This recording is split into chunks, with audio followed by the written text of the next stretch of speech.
Hello, hello, hello. Good morning, good morning, good morning. Are we live? We're live. Yep, we're live. We're live. Hello. Hello. How's everyone doing today?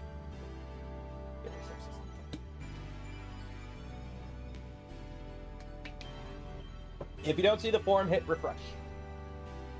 Because I put the form up when I go live. Also, I put my mic on. Giving up on the intro. I gotta update it. It's too out of date, and I'm getting kind of out of date. It's like got nothing. All the clips in it are like prior to me even going full-time YouTube, so they're like over 2 years old. Also, yeah, I totally just woke up. Well, not totally just woke up. Have one of those mornings where you get up. There's the here. You know those mornings where you get up and you start, you start getting up. You get up, grab a bowl of cereal, you just start, and all of a sudden you look over, you're like, oh, it is later in the day than I thought. Yeah. I brushed. Yeah, I still got ready. I just got up, got my skivvies on, and did some stuff. I got here. So, nom nom breakfast.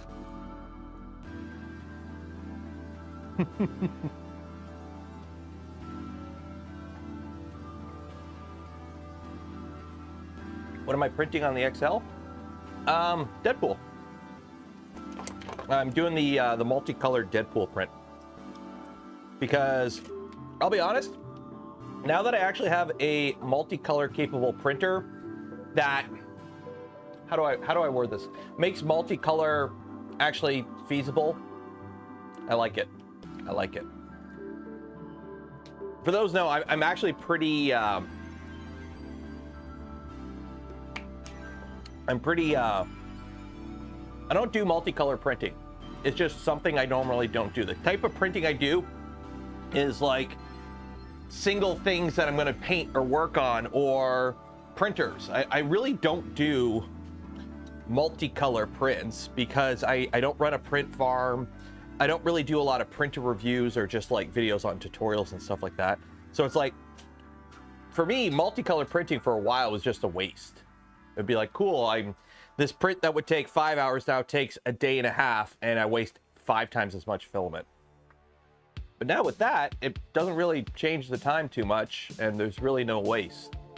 Like, I still have it set up for the prime tower, but that's nothing. So, printing against bamboo? Who said bamboo?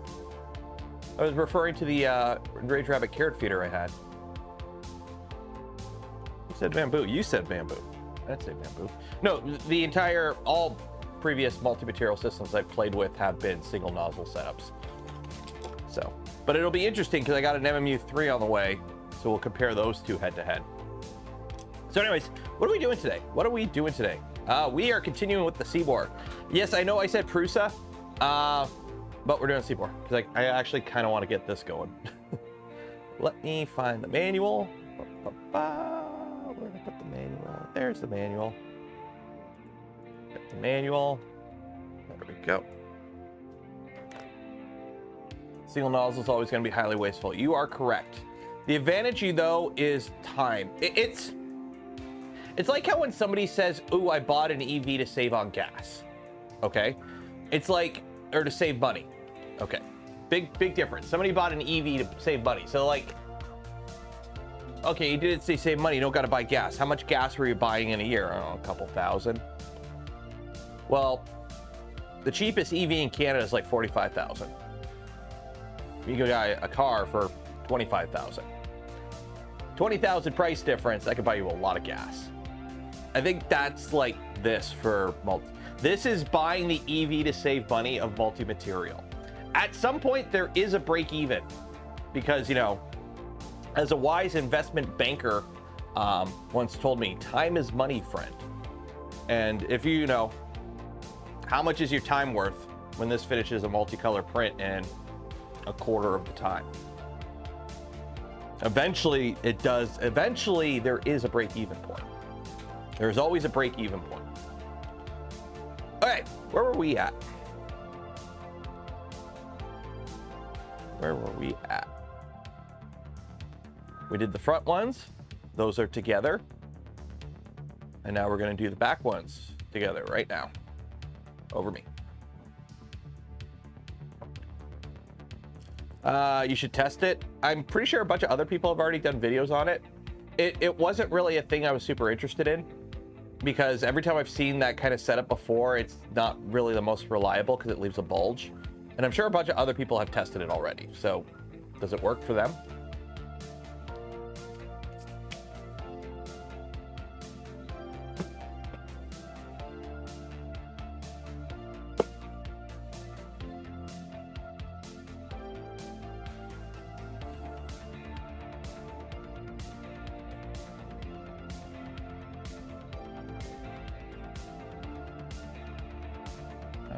All-wheel drive. I mean, it is all-wheel drive. It is all-wheel drive. Okay. We got some bearings. Got some spacers. Ooh, oh, they're over here. Have I ever printed with a 0.25 nozzle? I have once.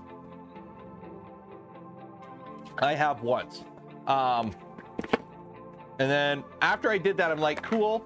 It was with like a Voron V 2.0 or 2.1 or something like that. It was a while ago. And then I haven't since, because I have a resin machine. Anything that I would print that needs a 2.25 nozzle, I would just do it on one of my resin machines. Although, now that I have the XL, and Orca Slicer could do multiple different nozzle sizes for different print heads, experimenting time. Hey, Wolf Pup. Remember, for those just coming in, if you have not yet, every stream we give away a spool of filament from Polymaker. Link in the video description. Enter for your chance to win. Get in on that now. Okay, what do we got here? So we got 2-ish bearing stacks, and both of them are isolation pillars. Okay, so that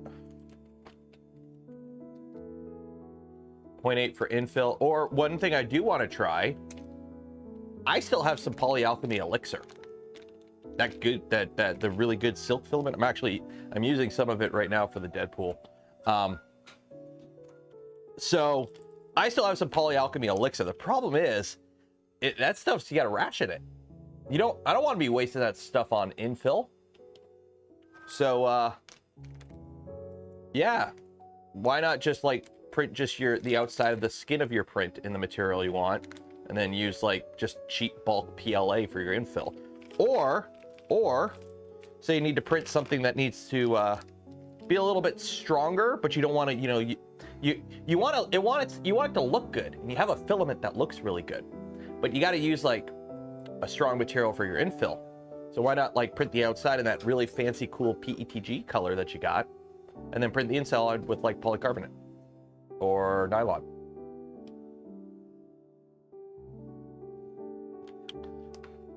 Okay, we got flange bearing, flat bearing, flange bearing.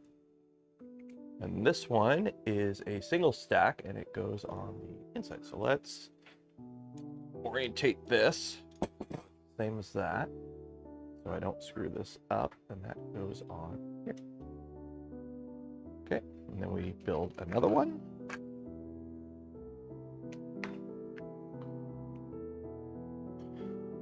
Can't justify another printer? Then don't. Give in to what's that one? What's the one sin? Gluttony? I don't know. Have fun. As a wise philosopher once said, you only live once. YOLO. Yo-ho, lo-ho. Okay, so that's a double stack bearing. Remember, this uses 9mm bearings, so the bearing stacks. That's why if you see on a traditional Voron, it's just 2 flange bearings. On this one, it's flange, spacer bearing, flange.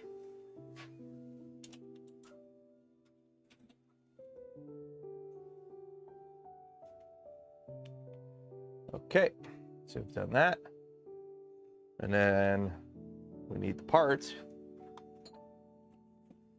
Left rear drive.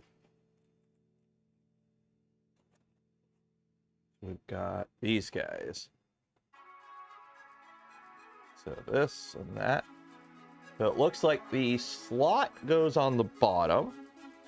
And then you put the spacer in. And then you put the top on. Okay. And the top goes on with M512s. And then that slider goes through to the motor mount. Okay. So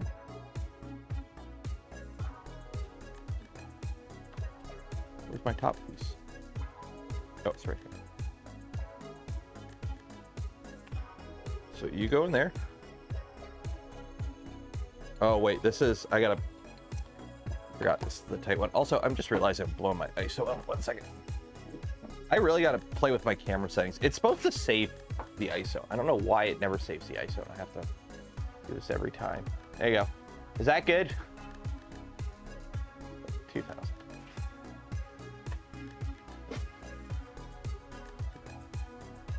There. Okay. I need a stove.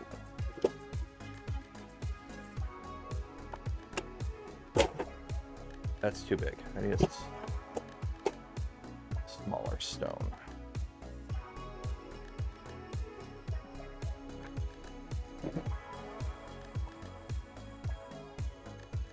Carry a stone.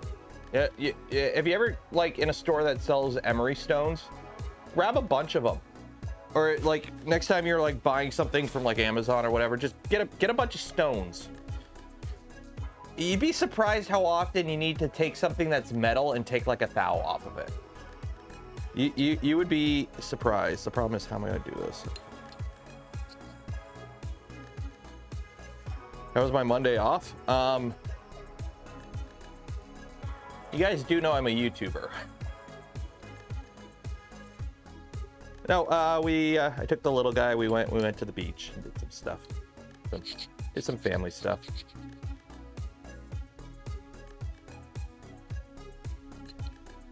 Not gonna work.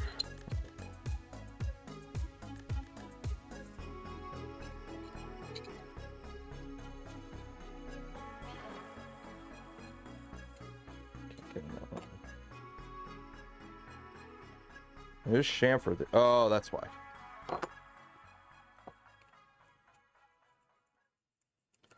There's a burr in here. That shirt. Yeah, it's a Pay Money Wubby merch shirt. They do actually proper designs for stuff.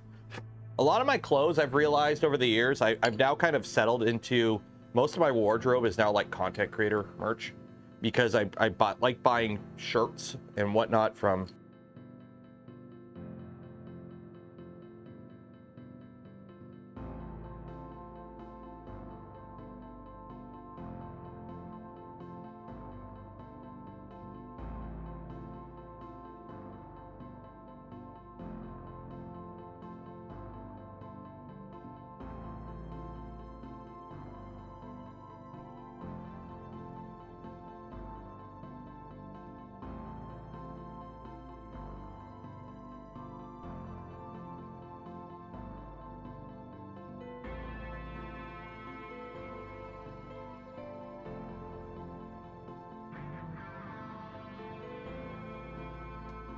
Are we good?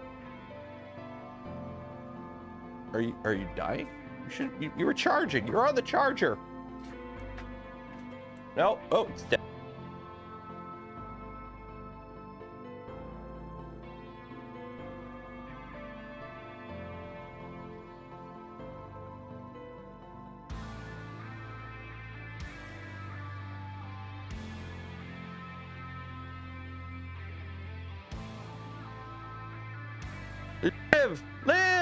Live! Okay, we're good. Oh. So, fun fact. Fun fish fact. If you plug something into the USB port to charge it, make sure the other end of the USB cord is also plugged into something. Big brain.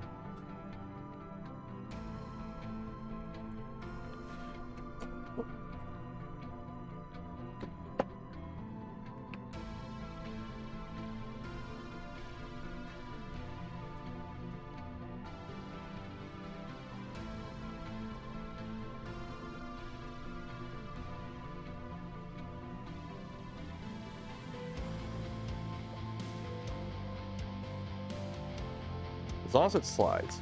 You know what? Here, I know what I'm gonna do.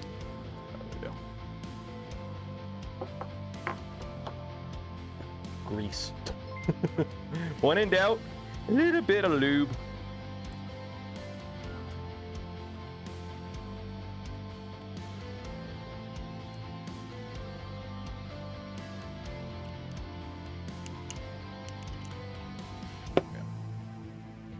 The USB connection from Andrew Rogers. Cheers.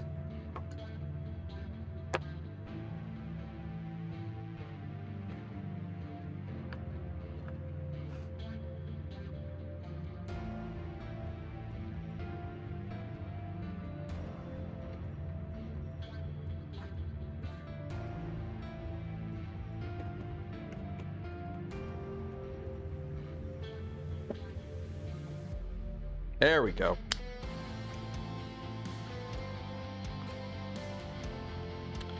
When in doubt, lube it up. Right? Right.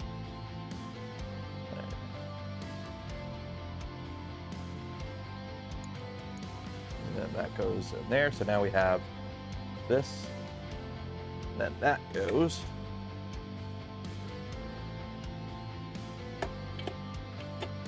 Top of that. And then we put that in with M512s. Yay! Okay. Also, if you see me disappear, just wait 5 minutes. We're under like a severe thunderstorm watch right now. It's raining.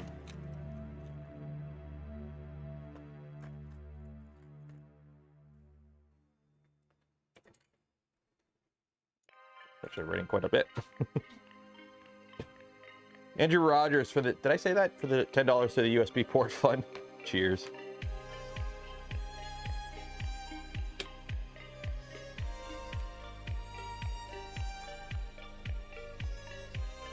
What is rain? Well, when a mommy cloud and a daddy cloud love each other very much, in the right atmospheric conditions,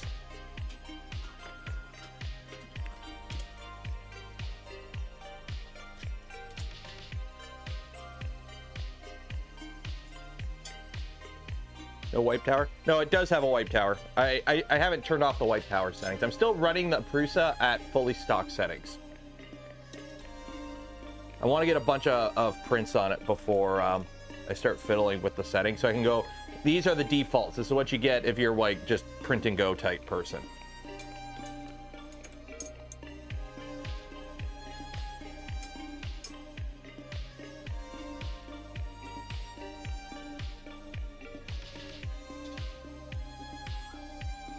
What printer is the Deadpool printing on?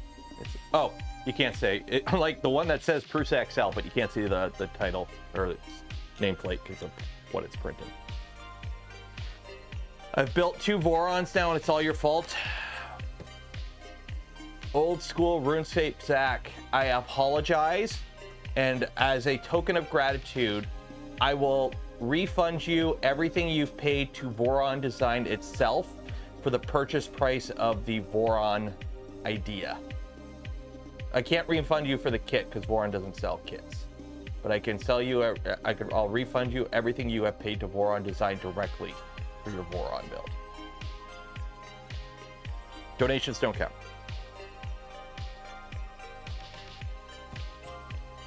Okay. And then for this,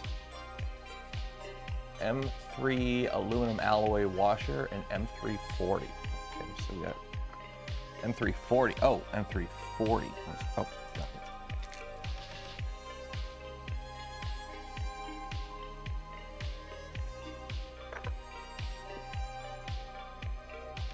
So generous. I'm a generous content creator. I'm like the Mr. Beast of 3D printing. Actually, no, you don't want to be compared to Mr. Beast right now. I'm like the Pewdie. No, wait, no, shit. He's had. Don't like name a big you. You know what? Markiplier. Everyone likes Markiplier. Go with Markiplier. Everyone likes Markiplier. I don't think he's had controversy.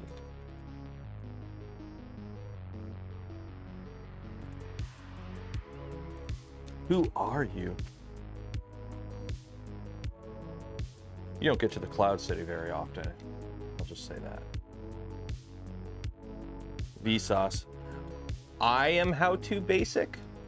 I don't have an Aussie accent.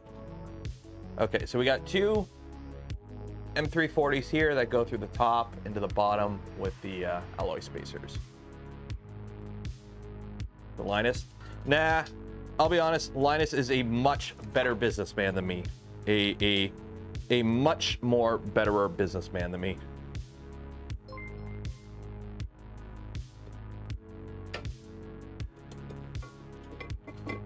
Gerdackle, €5. Cheers and appreciate it. It's for the Taylor's fault I built X4 on support fund.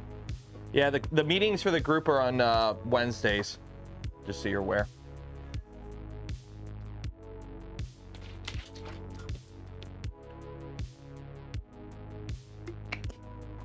Obsessed with the HS3, been designing a clone of it.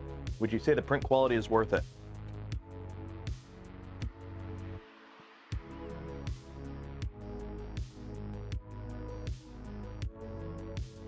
Looks pretty good to me. It's extremely consistent. That's what I'm going to say. Here's the thing. Let's be honest. Print quality has plateaued. You can get amazing prints out of pretty much every machine. All it comes down to is how quickly it can make those amazing prints, how strong the prints are, because, you know, the problem, you go too fast, you lose layer adhesion.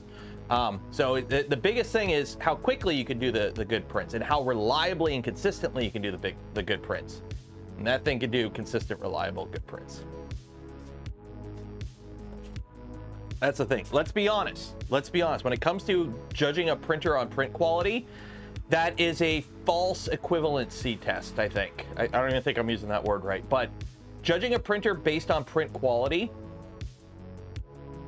as long as there's no inherent flaws in the design. So say the printer itself has mad Z-wobble or the extruder is just crap.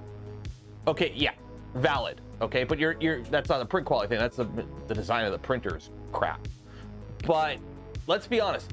All modern printers that are worth anything print as good as the rest, as long as you take the time to tune the settings.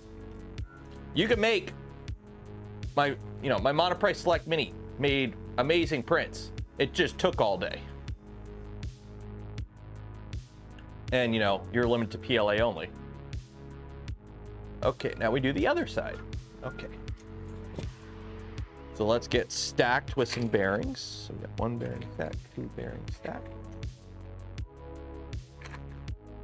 Okay, so flange bearing, spacer bearing, flange bearing, and that goes on the inside this time. Then we make a double stacked bearing. Ooh, the GPs, thank you for becoming a member. Cheers and appreciate it.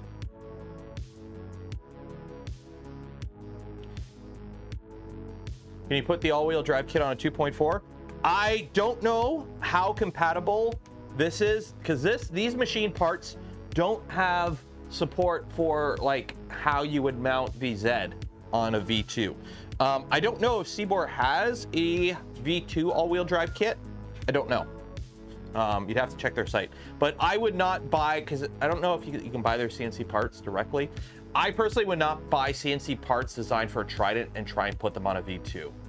You're probably going to run into some issues because they're not really designed to go that way. Like, I know the printed parts are pretty similar to each other, but there still is some variance between them. And you're going to run into issues with mounting it to the Z. They're working on it. Okay. Why do I still have this hammer out? Oh, because I'm probably going to need it in a second. Let's see here. So we've done that. And then we do that. Yeah. Okay.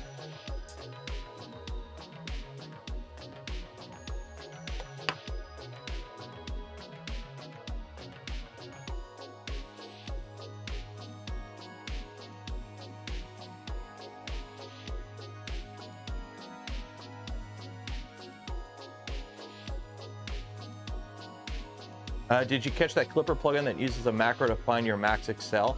I think I have. I haven't played around with it yet, though.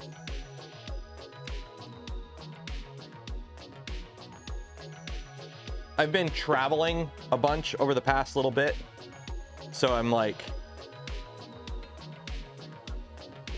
just kind of. That's good. This goes on top. Like that. You go in your slot. You go in your slot. Nope. Get in your hole.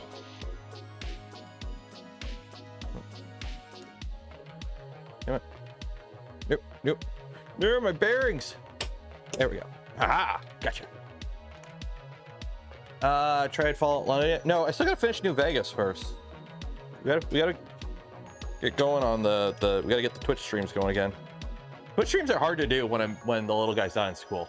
The Twitch streams work really good when little guy is not in school, or when he's in school. Yeah, the morning's free.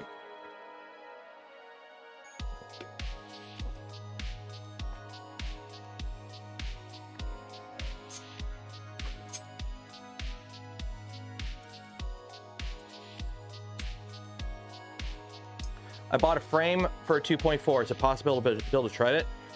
Yeah, you might end up with a slightly oddball size. That's not too bad on a V2 because it's just your Z. It's the Z. There's wiggle room in frame size, so you might lose or gain a little bit here or there, and it probably won't matter too much. You are still going to have to buy extra extrusions though, because a Trident uses more extrusions than a V2. So you're going to have to get some. You're going to have to go shopping.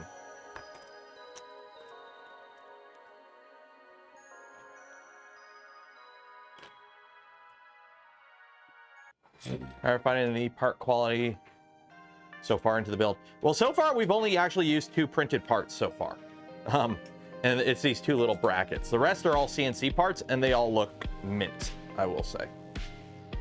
Like the CNC parts on here are pretty good. A little tight, but it's better to be a little snug than a little loose, in my opinion, when it comes to CNC. Because especially when you are not expecting the end user to, you know, go in there with a stone and fit stuff. You know, I'm not fitting a 1911 slide here. We're building a 3D printer.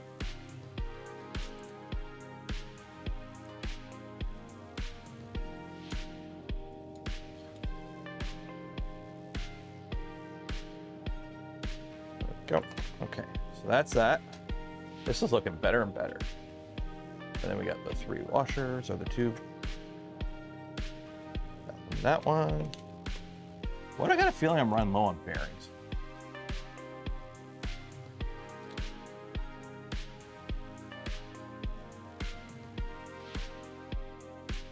Are they gonna ruin Happy Gilmore with number 2? You know what? You can pull off a movie like Happy Gilmore 2 if you do it right. Like, I've kind of, you have to do it right. You have to treat it with respect, I think. Like, here's the thing. Let's admit it. Most Adam Sandler movies nowadays are just an excuse for Adam Sandler and his friends to just make a bit of money and go to some cool place to film a video, which is, you know, nothing wrong with a guy doing that. That's what YouTubers do. Let's be honest.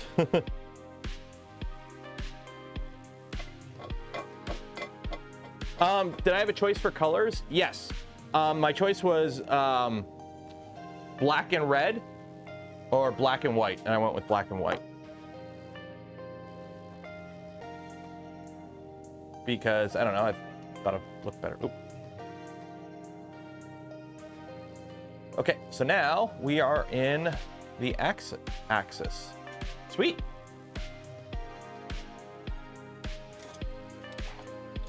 Ooh. Starting to get a little heavy. Not heavy, but like picking it up, you're like, oh yeah, we're gaining some weight here. It's more of my breakfast.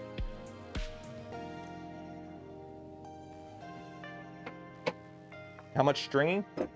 How much?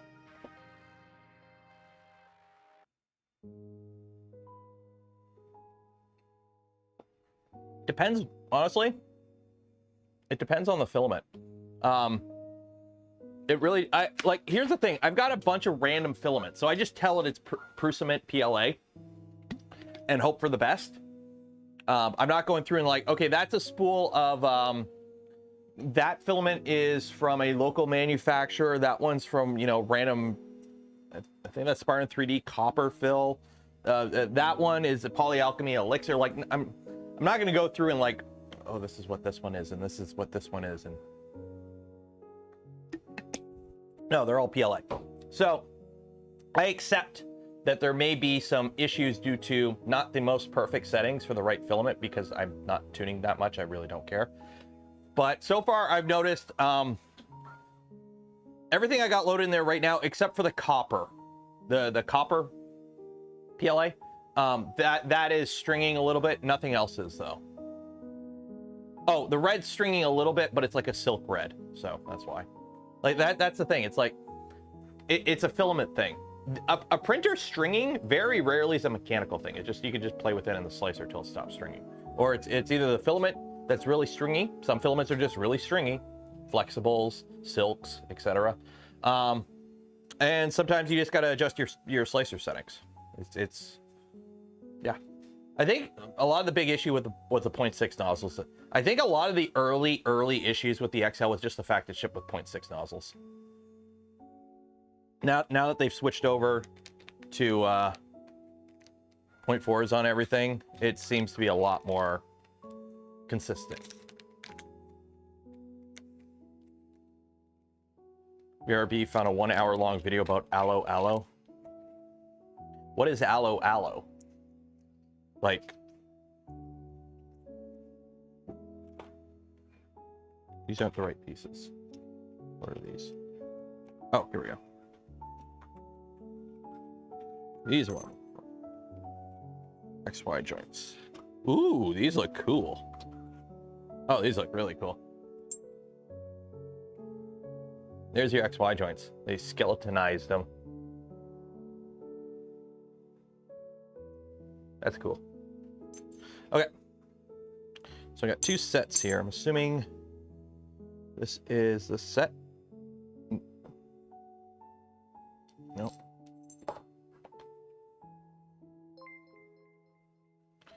This is this. Okay.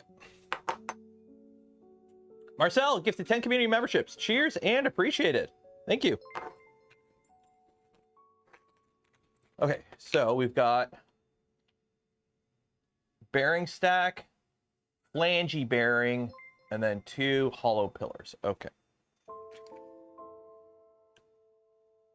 So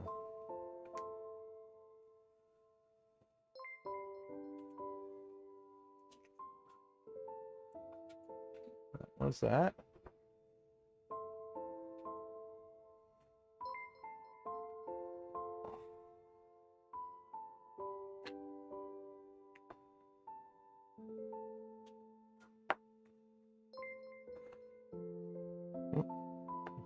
Uh-oh.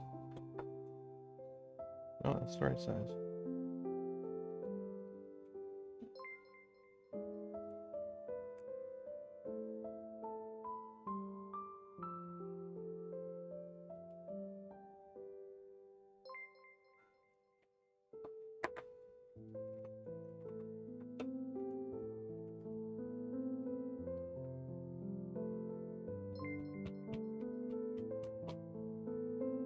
Ooh, I don't like that actually.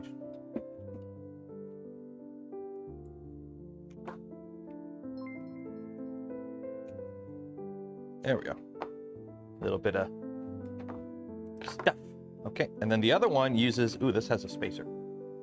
This one has a spacer plow. So this is the one with the little ridge. And then we have, oh, this I like to see. So one of the reasons I don't like flange bearings. If you've never seen the show, it's so good. LOL. Okay. One of the things I really don't like about flange bearings is, for those that don't know, I'm talking about these little bearings, these all-in-one bearings. I much prefer these style, where you make the bearing stack, because flange bearings usually have pin bearings. They don't have, like, ball bearings. They have pin bearings. They tend to explode. This looks like it has actual, like, press-fit ball bearing. Like, actual RS captive proper ball bearings instead of pins. So that's nice to see. So, points.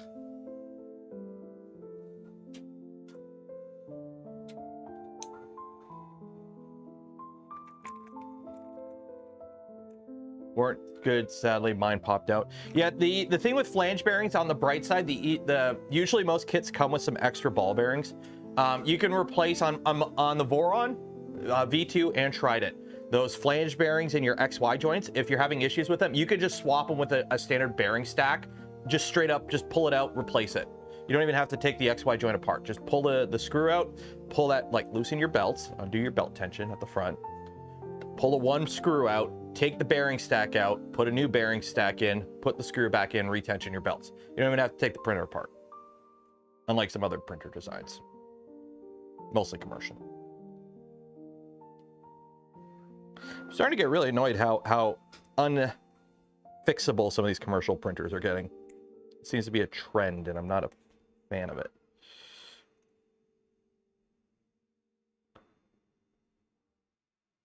There you go. These are really tight.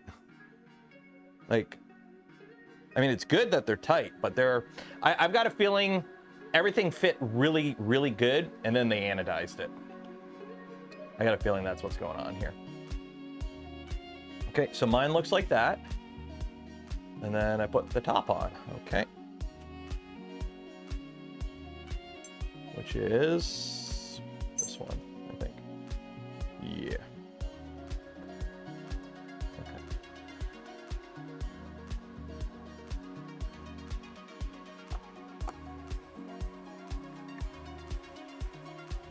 Two, three.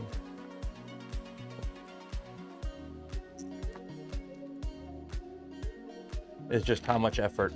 Well, for example, like on a Prusa, if you blow a bearing, you just kind of loosen your belt, pull out the old screw, put in the new bearing, put the screw back in, and off you go with your life after retightening your belts. Same with like a Voron, or a lot of the DIY printer designs are pretty easily serviceable.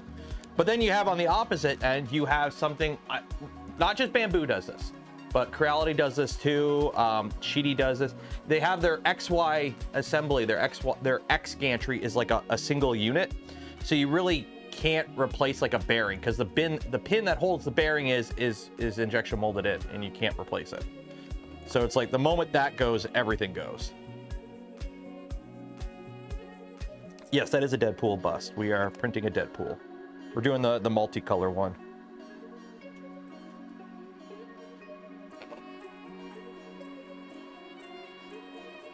So happy how repairable. Well, you designed it. I'd hope you designed it the way you wanted it.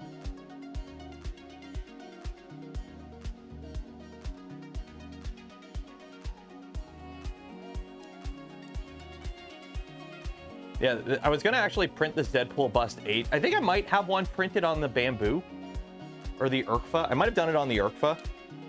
All I remember, it just took like 3 days and I had a ton of waste.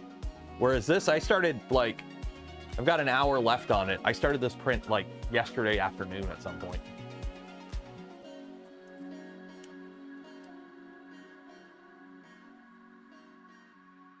Commercial machines are appliant, but they don't have to be. They don't have to be. Like, that's one thing I give credit for the Siboor, the SV08, is the fact that they went with a design that holds their bearings in place, that the user can replace the bearings really easily. Like, I give them credit for that. I really like that on their behalf. Other companies can design their printers in ways to make them much more easier to service and repair. They just choose not to, either because it would cost a little bit more design-wise to do that, or they want parts. They're doing the Mac thing where it's like, no, we don't want our stuff to be that easy to fix, because we want the services. We want to get the user buying replacement parts. Like, it's either one or the other. They don't want to eat the slight difference in cost, or they want stuff to break.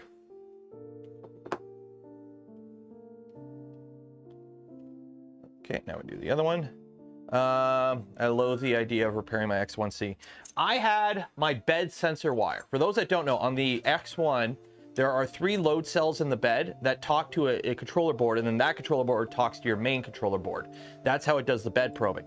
I had the wire that connects the bed sensor controller board to the main board die on me. I had to rip apart pretty much half the printer, and it took me an hour and a half to replace one wire.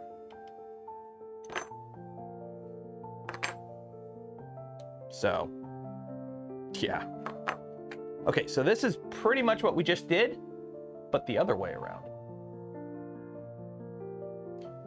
So we got the right to repair. Yeah, right to repair. That's why I like framework.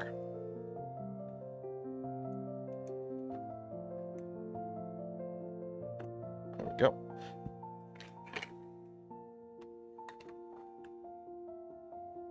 This one goes like this. So we got the flange bearing. Again, I really like how they actually have a proper bearing in there.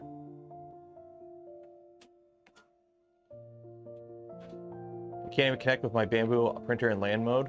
You should be able to. Mine's in land. Mine's only been running in land mode for the past like over a year. Like, now granted, I have the X1 Plus firmware on it, and I have it on there where I didn't void my warranty. Not that it matters. The machine's over 2 years old now.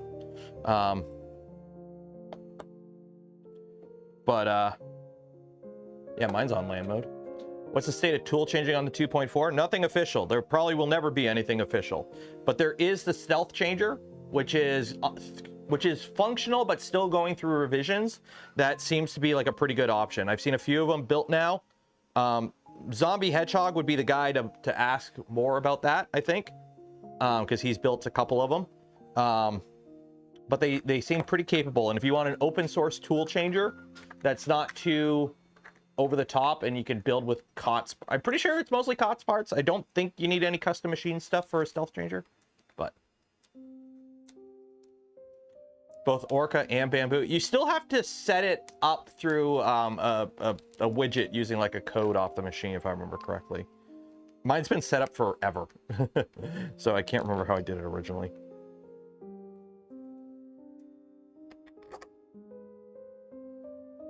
We'd like to see a stealth changer CNC like tap. Like, what do you mean? Like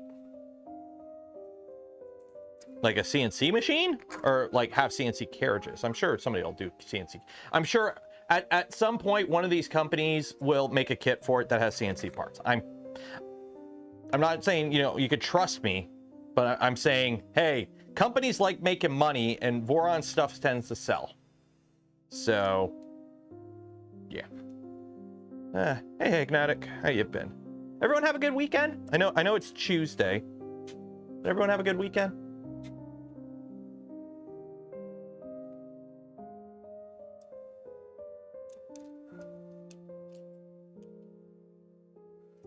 CNC carriages, like how tap went. Yeah.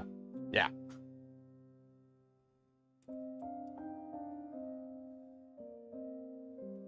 How many tool heads do you think you can build with current stock? What do you mean? Like, how many tool heads, like just generic like stealth burners I could build right now with what, like just like parts I have on hand? I'd be limited. I've got plenty of hot ends. I have plenty of Rebos and stuff just floating around.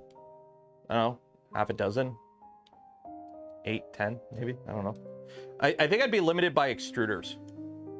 I'd be limited by extruders, I think. Okay, so there's our XY joints.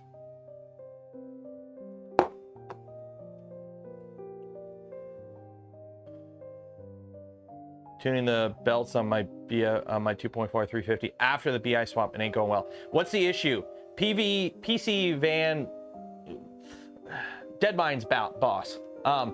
Make sure you have your belt, make sure you have your idlers loosened, so slack off the idlers, then tighten the belts as most as you can by hand, lock them down, and then do your final adjustment with the beefy idlers. Also remember, the beefy idlers, if I remember correctly, you can over tighten them. If you tighten them too much, the idler, the bearing will actually bind on like filament, like it'll bind on the plastic part. If you tighten it too much, it'll actually collide with the front. So you can't tighten it too much.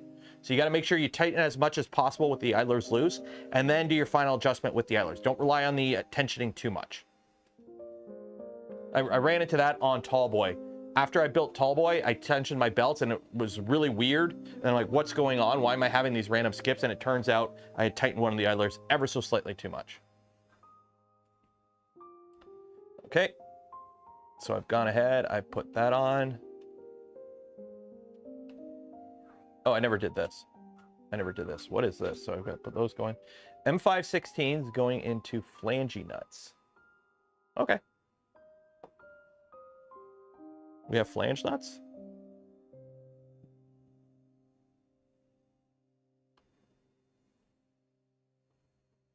Okay. So M516s into flange nuts from the top. Which one's M516s? Your M516s. Into flange nuts from the top. Okay. That goes there, that goes there. Yeah, where are my flangely nuts? Bakelite column. M3 lock nut.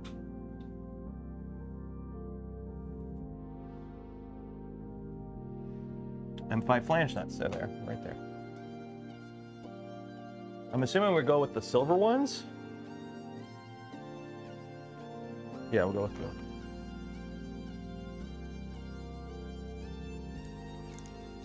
There is no phalange. Well, then what's this? These bags.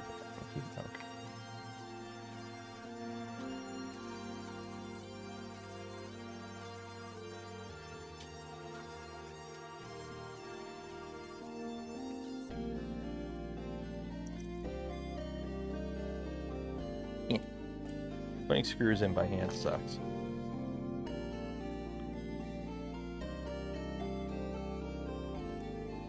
Are you even going in? There we go. And then what's the other one? M514 from the bottom. Oh, of course you're going to be a slightly different size. Make me find you. 514. M5. Yeah. M514. Give me two of you. You know, you could have just made the spacing, the chamfer a different size. I didn't have to do this, but.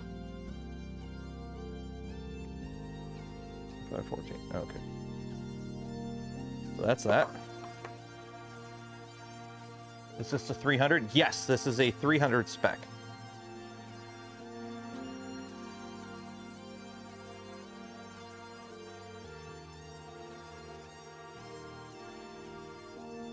I have a 350 Trident already. I personally would not do 350 on a Trident. It gets big quick, and you don't really... If you're going 350, go with a V2. That's my opinion. Because then you get 350 by 350 by like 330, I think. And you get the weights down lower instead of having that big moving bed. What do I think about the Enraged Rabbit Carrot Feeder V2? I don't know. I haven't built one, so I can't really comment on it. Those that have built them seem to like them. We'll go with that. Seems to be an improvement on the Urkfa one. Okay, so we've got that now. This is the other one. So we've got both of the flangeles in.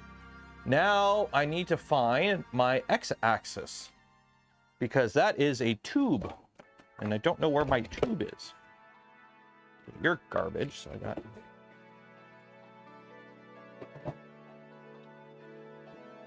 Okay, I must find my tube.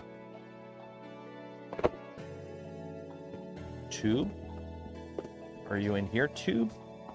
I don't know which box the carbon fiber tube is in.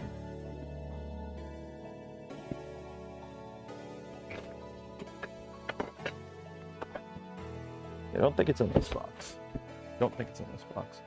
That means it's in this box. Carbon fiber tube. Well, you're not carbon fiber. So here's the extrusions. None of these are carbon fiber.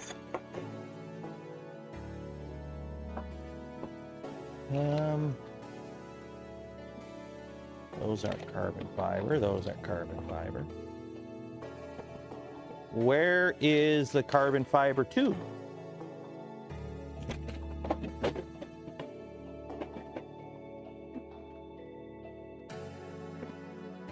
I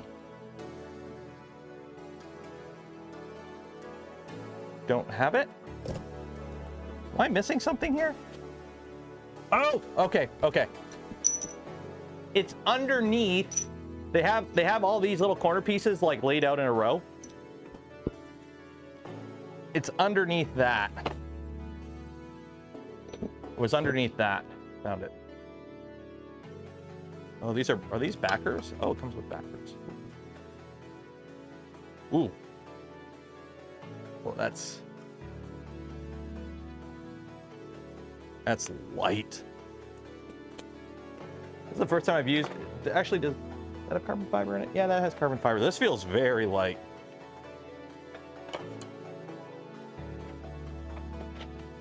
Can't find my rod. Where's my rod at?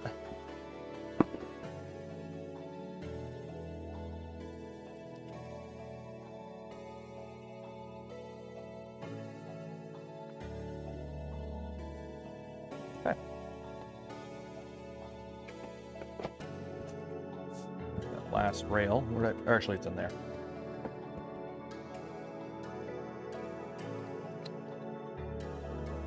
So it's the M12 rail, right? That's the M12 rail. I need those printed guide parts for it.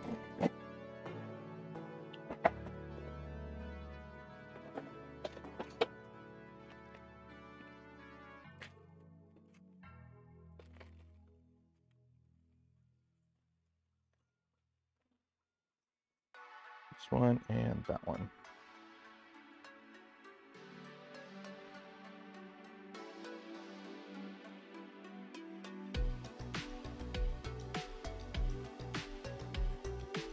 It's an adapter on the Discord. Well, we'll see what happens with just installing it as it is. Buy some gamer subs, code Canuck. Save 10% off your order.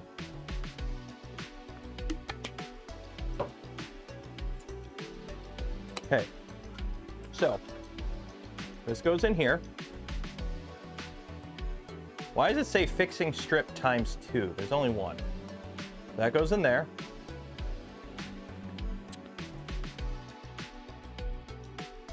Okay, see these two screw holes here? I don't have those on mine. Oh well.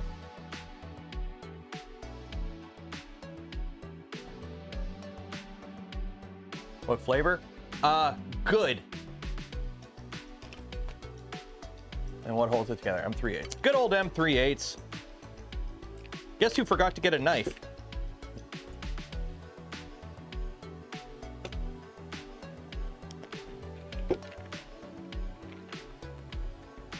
In the bin.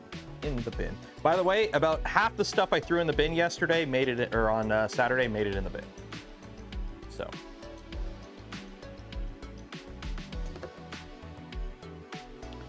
Grease it up a bit. Pump over, do a pump, move it over, do a pump.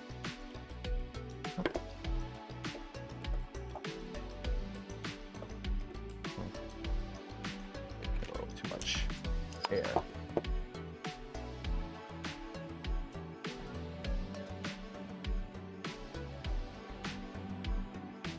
Might have to refill this.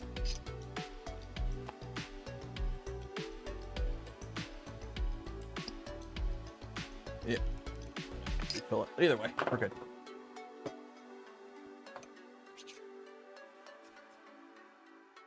That is sufficiently greasy.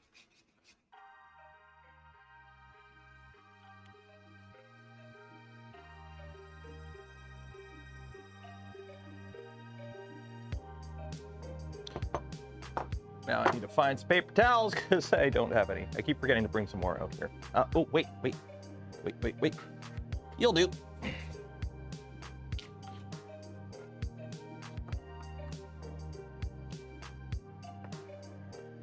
Little extra grease won't hurt anyone, right? Just make sure it doesn't rust quicker, right? There we go. Okay. So we got to hold this in here. Ah, spider.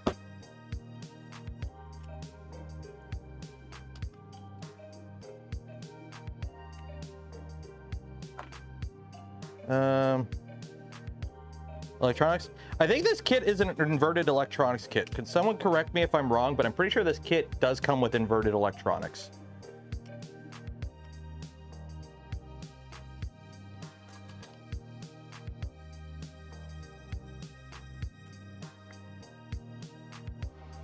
It does. There you go. Dang it, I hate when you don't expect the screwdriver to be magnetized. There you go. Yeah. Ooh, that very close to breaking that. You gotta be careful with carbon fiber. It's very strong, but it's like you can snap it if you gotta make sure you handle it properly.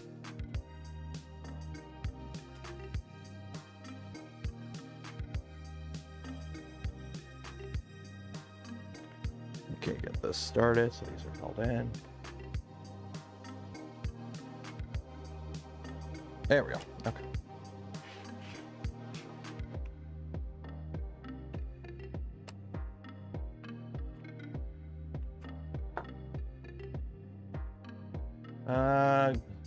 What's the thickness on the CF tube?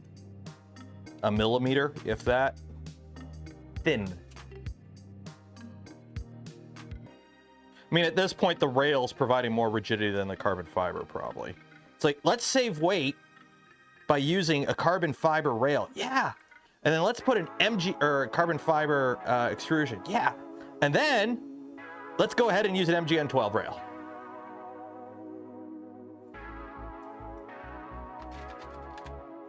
And then CNC XY joints.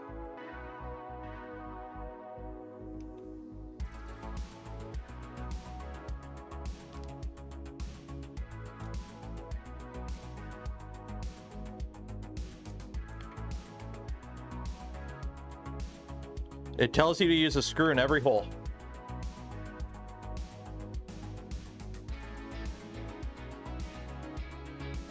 It's like, screw in every hole. I'm like, okay.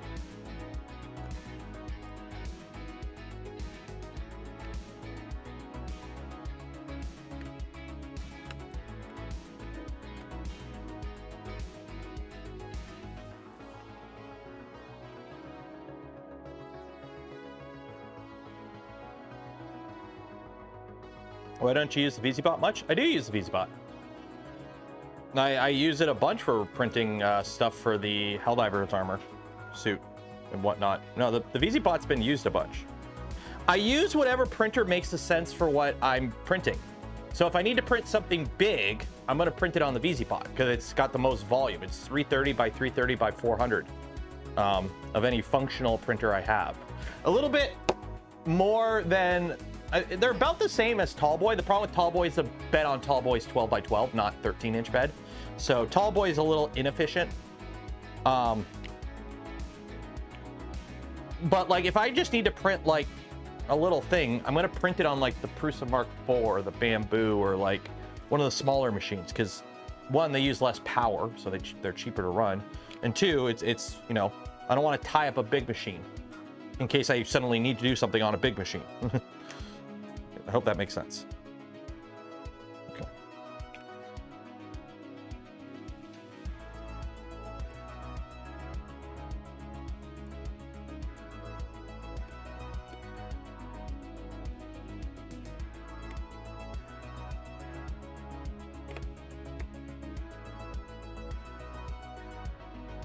Watching the Prusa XL is making me want to go into debt. Well, if you want to do that, make sure you use my affiliate link. But yeah, how quick that thing does a tool change. Ooh, love it. What are we at? We at noon? Oh, hey, the print should finish during the stream.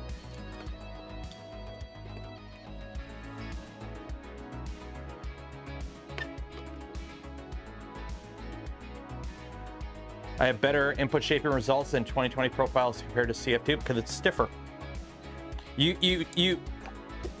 It's lighter, yes. Carbon fiber is lighter, but it's not as rigid. The CF tube is not as rigid as a 2020 piece of good quality aluminum extrusion.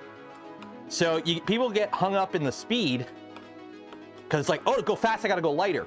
But the thing is, if your machine is more rigid, and you have the motors that can drive a more rigid setup, you're going to get better results at speed with a heavier, more rigid setup if you have the capability to drive that, a la the Pantheon. This thing does over 1 meter a second rapids, and it's heavy as shit, but it's got servos telling it to move. And guess what? You throw enough money at the motor will move any problem out of the way. Okay, we got that on. Actually, let me go through. Double check these, make sure they're torqued nice and tight.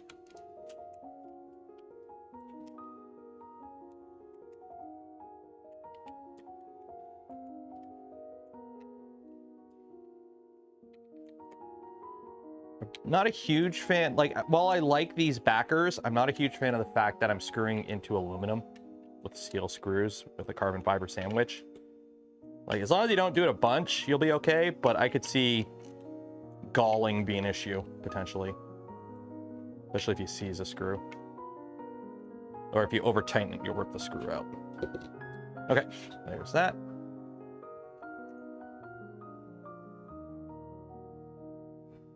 Yeah, you gotta remember too, the tube, when you use a tube, it's hollow. You get no cross bracing in here too. Okay, so now we slide these on.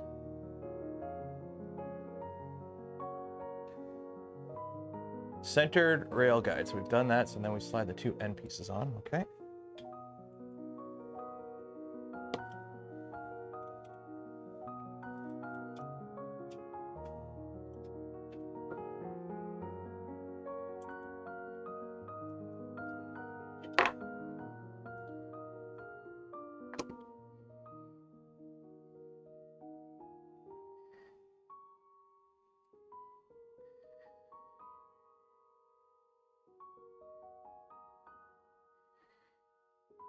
Saw nothing. You saw nothing. Anyways, let's put the other side on now.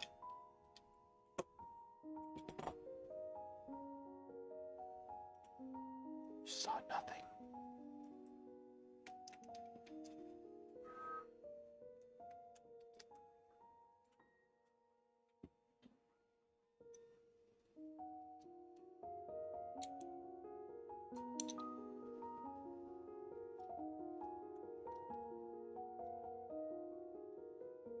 There we go. That looks mighty fancy, I will say. Okay. I need something to wipe my hands off. I got grease all over my hands, and I don't want to get my shirt dirty. Baby wipes. Aw, dang it, I left them open. Okay.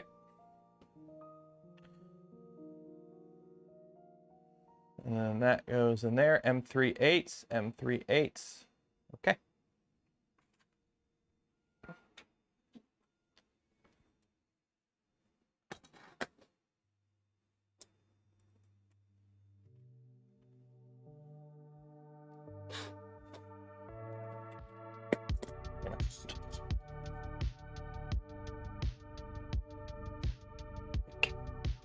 Let's get these extra extrusions out of here because I don't need them right now. So I can actually do this properly in the right way. And by properly in the right way, I mean YOLO.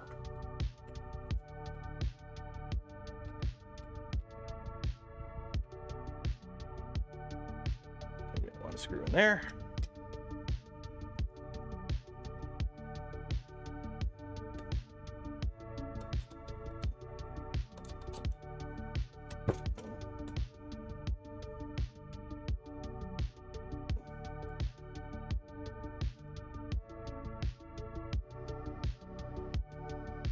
There we go.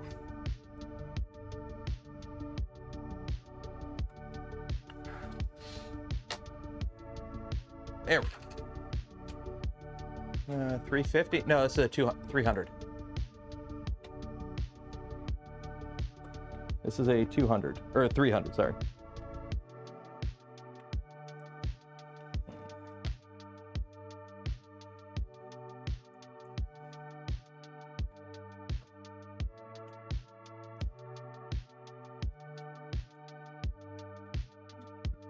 I'm tightening them all the way, and then I'm just cracking them. So that way they're floating a little bit so that I can de-rack this pretty easily. In theory, on paper, in Minecraft and Grand Theft Auto.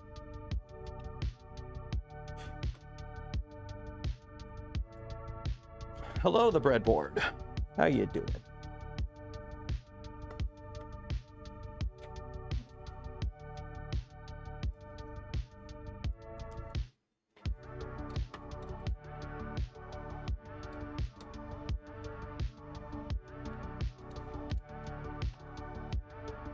We'll say on the bright side, it's only 30 degrees in the garage there. Thought it seemed a little low. Oh, you were talking about input shapes and stuff. Did I ever get a degree or certificate? I have a diploma for my college for finishing the apprenticeship program for tool and mold. So, and I did have my ticket.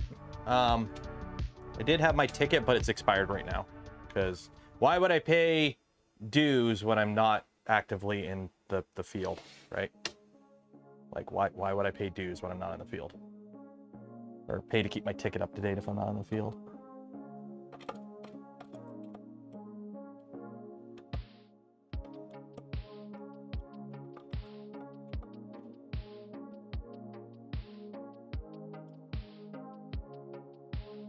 So I'm pushing it, since all these parts are the same, front and back, they should be. There's no like extra like end stop buttons sticking up or anything. So I'm pushing the gantry all the way to the back of the frame and then tightening down the XY joints to the rail. So that way everything should be pretty square. Plus there's these wires in the front here that make it kind of annoying, but we're good. "12 to 16 inches of rain." That's what she said. That's a lot of rain, holy shit. Like, we're under a rainfall warning here too, but not 12 to 16 inches.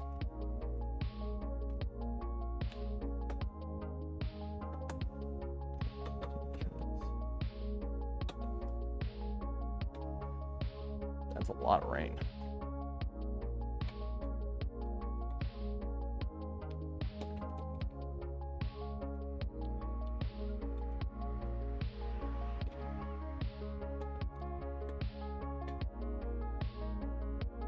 There we go. Okay.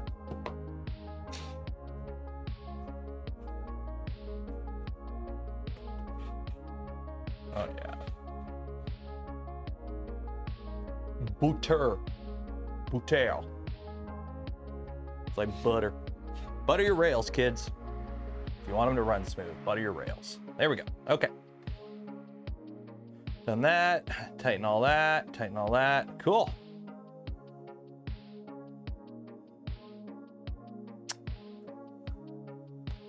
Are we belting this up already? Okay. I guess we're belting it up already. Okay. Do I need to get the belt? Belt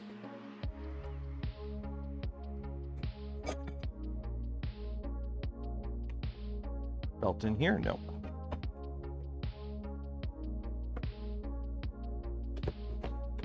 I think it's in here. Belt. Also, I'm pretty sure we're gonna have to put motors in this too at some point, because we don't have the motors in. Okay, put that in, put that in. Then it shows the motors in. Temporary hide frames. Oh, okay, I see how you.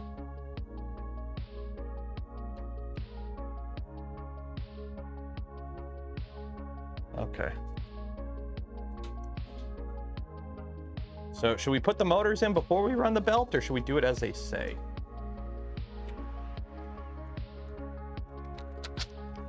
This is the belt. It's 9mm power grip GT2. Gates power grip GT. Oh, sorry, it's GT3 belt. GT3.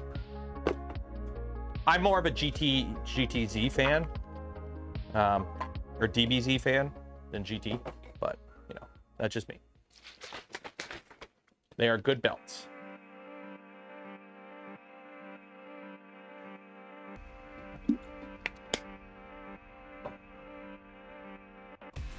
Yeah, they're 9 mil belts. They're Nanaimo belts. They're the best kind of belts, the Nanaimo belts. Okay. So, it wants us to put the belt in, cut the timing belt and the kit into 2 equal parts. Okay, boss.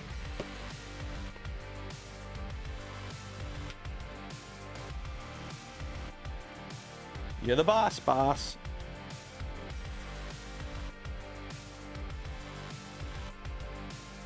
Why they come in 3mm increments? They don't. That just, you can buy them in any length. It just depends on the reseller what they want them in.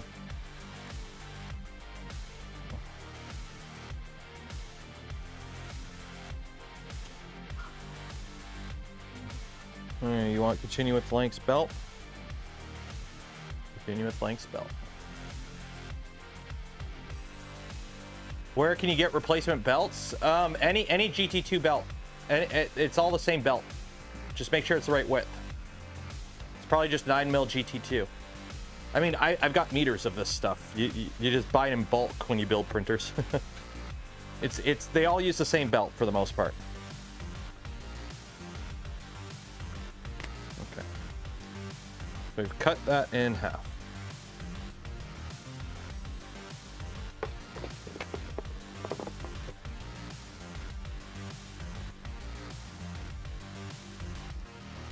All right.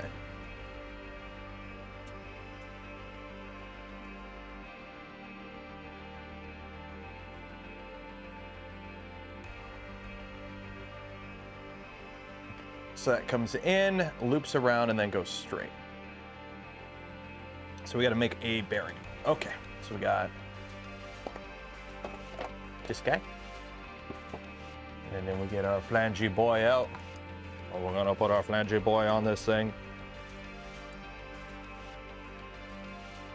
What's the spacing? 11.4 millimeters from the top. So let's get you a little started here.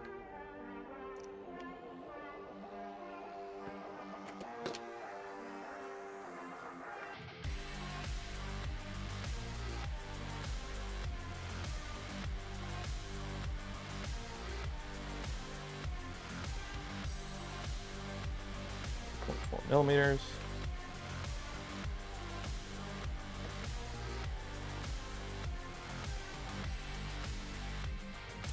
There we go.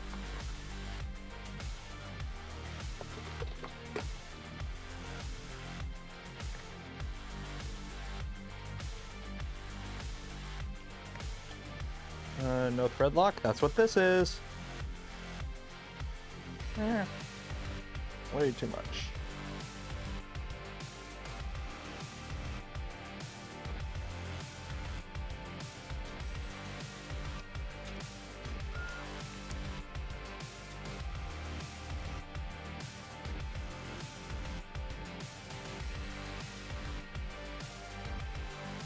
Go.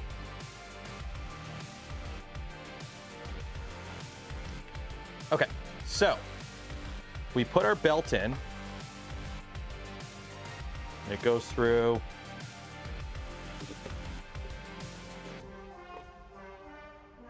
the bottom, and then we loop that through.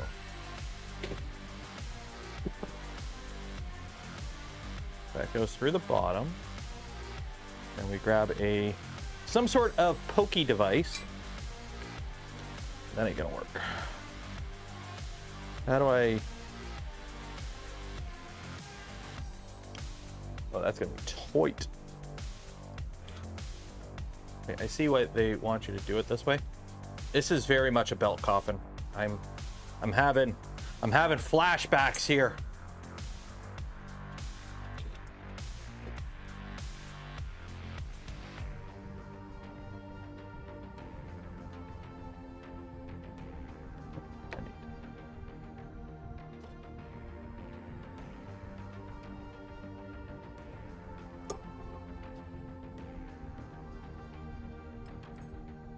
There we go. Okay, made a loop, pull it through. I don't know how much of this you'll see. None. None. Okay, let's see if I can get a camera angle on this.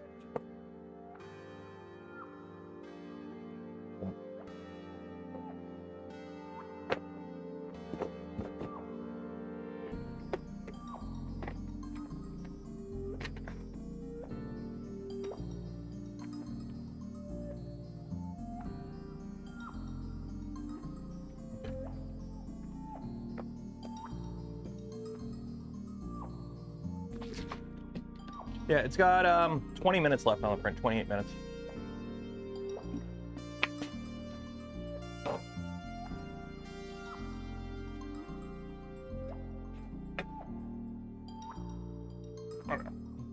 Okay, so I've got a loop. We have the belt loop in here. So this comes in from the top with the wire going towards the outside, it looks like. Okay. Goes on there.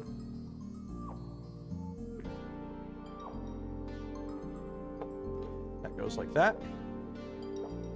We have our bottom phalange. And then what do we got? M345s come up from the bottom. 2, 3.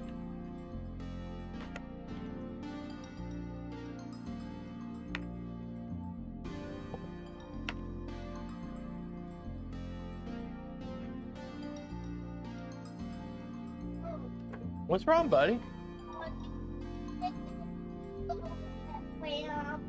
One second.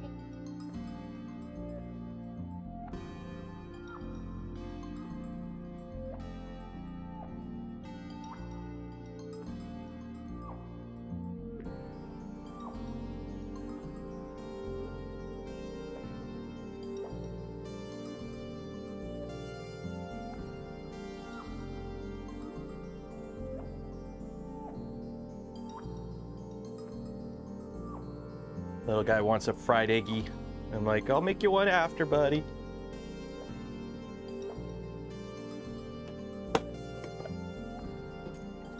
There we go. Okay, so the flange is in. And then we screw this in. Easiest thing in the world.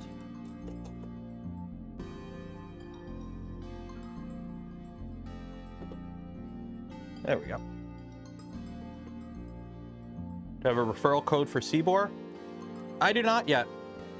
I usually don't sign up for affiliate programs until after I build the thing or like it. Although, you know what?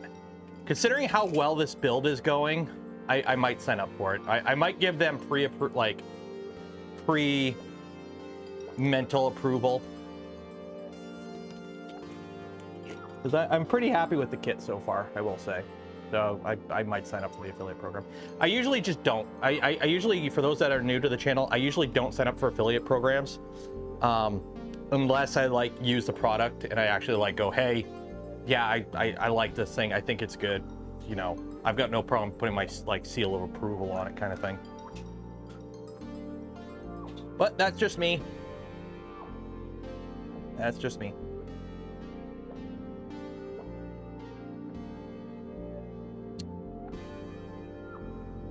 Okay, now we're gonna do the other one. I know how to run a belt. So we'll run both, we'll get both belts started and then we'll run the belt pathing. Because that way once they're in, they're in. It's gonna be like that, okay.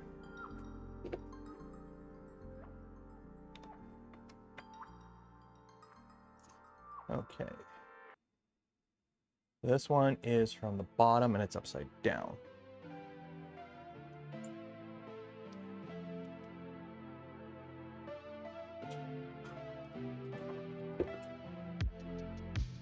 .7 millimeters.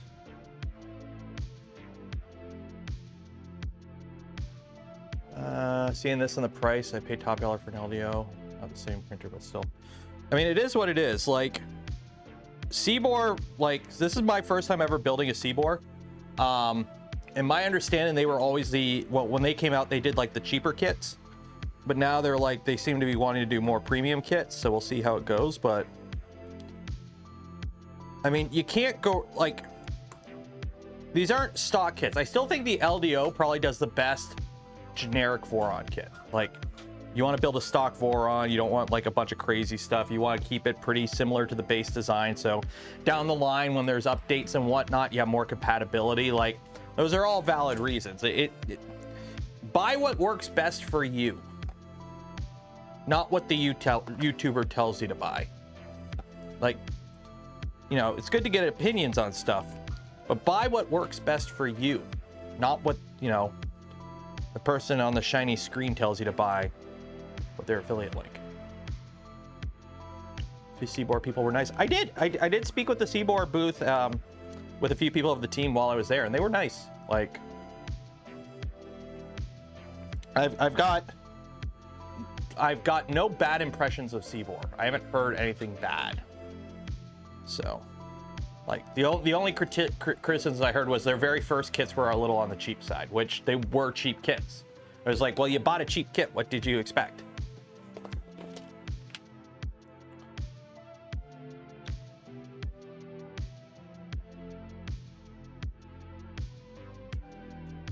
Let's get. Oops. Fun fact, if you don't stand on the belt, you can pull it through this a little bit easier. There we go.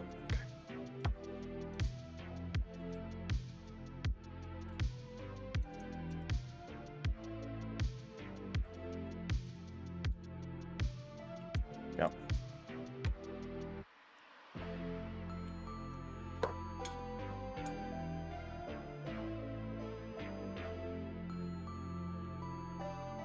Okay, so that's that.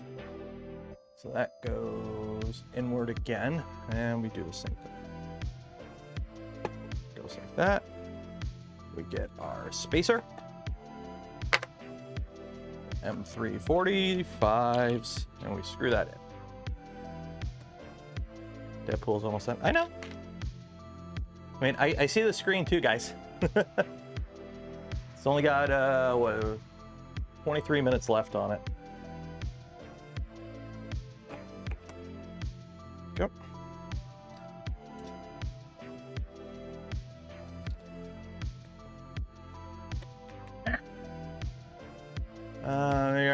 But how are the machine parts? They seem fine. The only criticism I may have is they seem like everything was sized perfect, and then they anodized them. So a few of the parts are a little tight, but nothing I'd like freak out about, especially at like the price and the volume of these parts.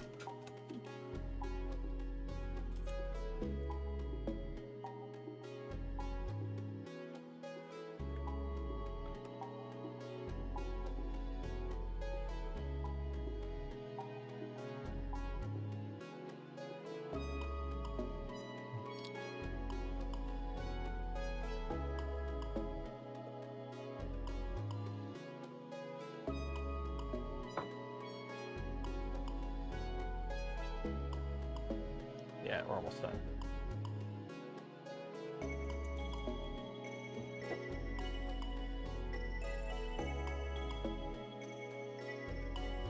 Some of the parts weren't tapped. Well, I've got a tap, so if I need to tap something, I can tap that.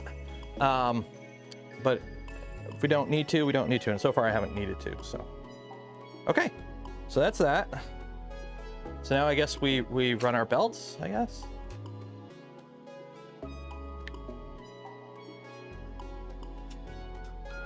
It would appear so. Okay, so let's make some room here and run some belts.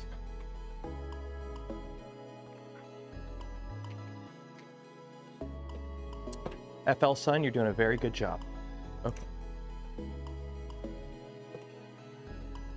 Which one's the top belt? Let's do the top belt first.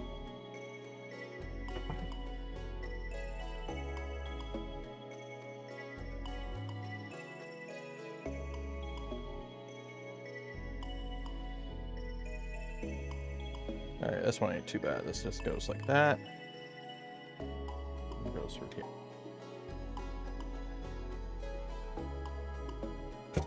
What I need is a clamp. Where did I put my clamps? Where are my clamps? The clamps! Where did I actually put my clamps? Shit. No, seriously, where did I put my clamps? I used to have a bunch of clamps. Where did I put my clamps? My clamps!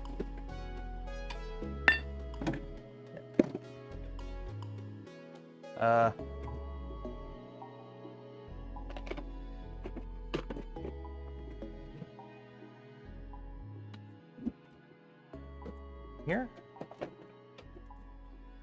here.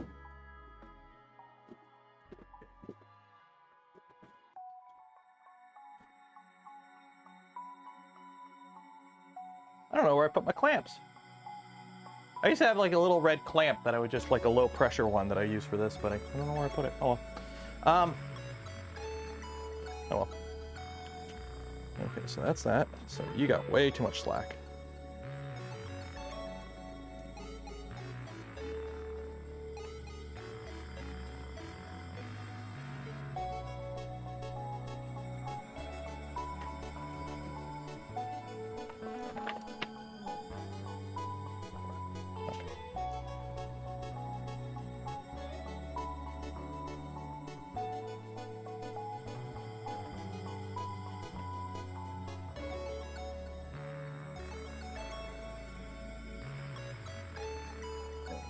So that goes there. This comes through here.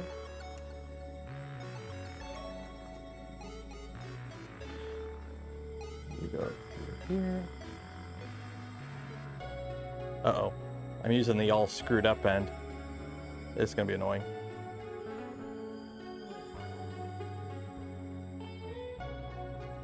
Okay, you go through the top here.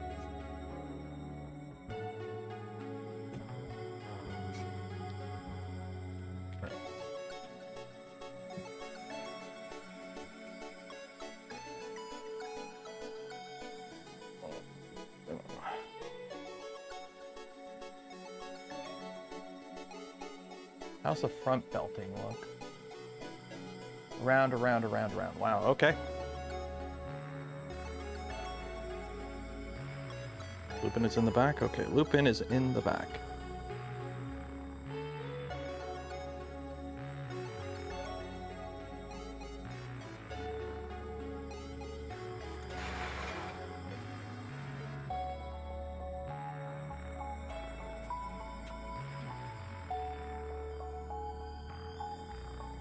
I mean, this isn't too bad running these belts like this. Like, yeah, it's a more complicated belt path, but on the bright side, it's all pretty open.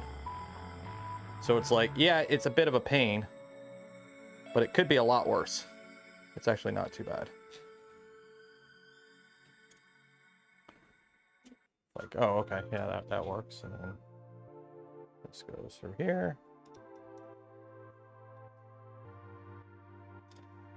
And that goes like that. There we go. Okay.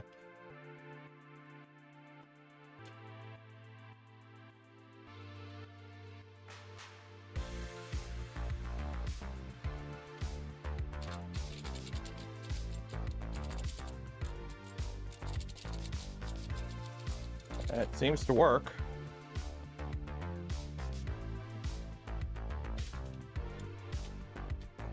Yeah, well, that seems to work. Okay. So that's that. You know what I'll do? Just to hold that. I don't have any. Shoot. Like, oh, I'll zip tie it.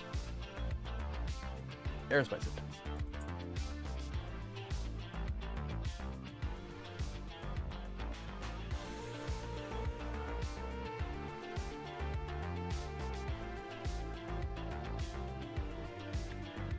Just put a zip tie in here, just so they don't fall on me while I'm fiddling. Nope. Get back up there. Get back up there.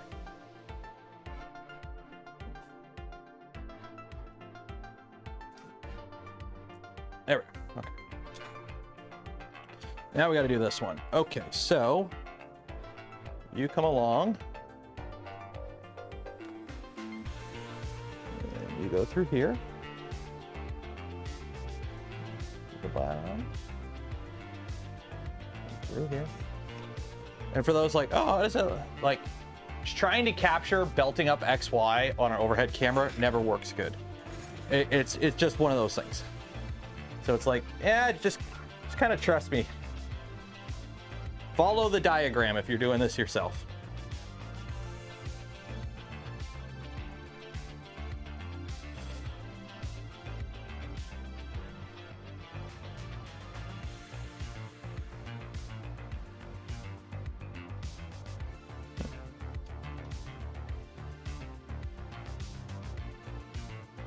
Yeah.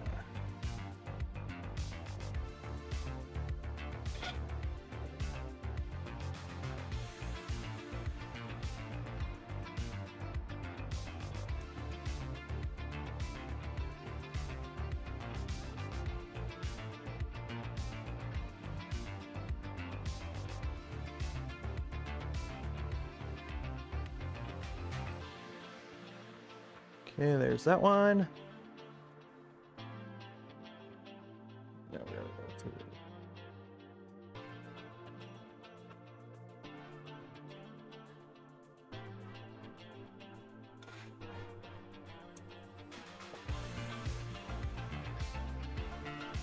There we go.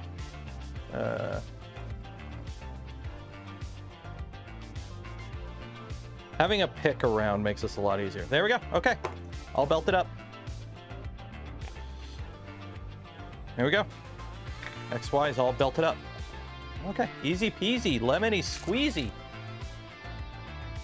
Remember, we got 20 minutes left on the stream. If you haven't entered to win some Polymaker filament, link in the video description.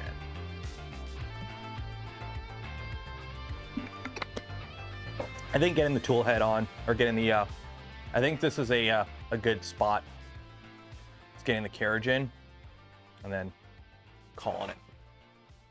So let's get the X carriage. Got you.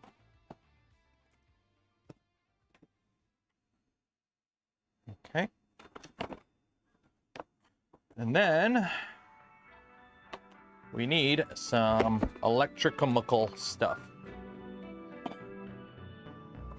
Some end stops. I don't think there's anything in this box. Like, you know what you're doing. I like to believe that sometimes. I don't know how much I believe it, but I like to believe it. Any update on the Prusa? We'll start the build at some point.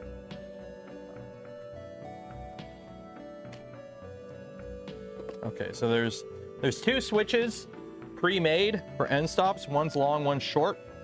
I think we go with the shorter one here. Yeah.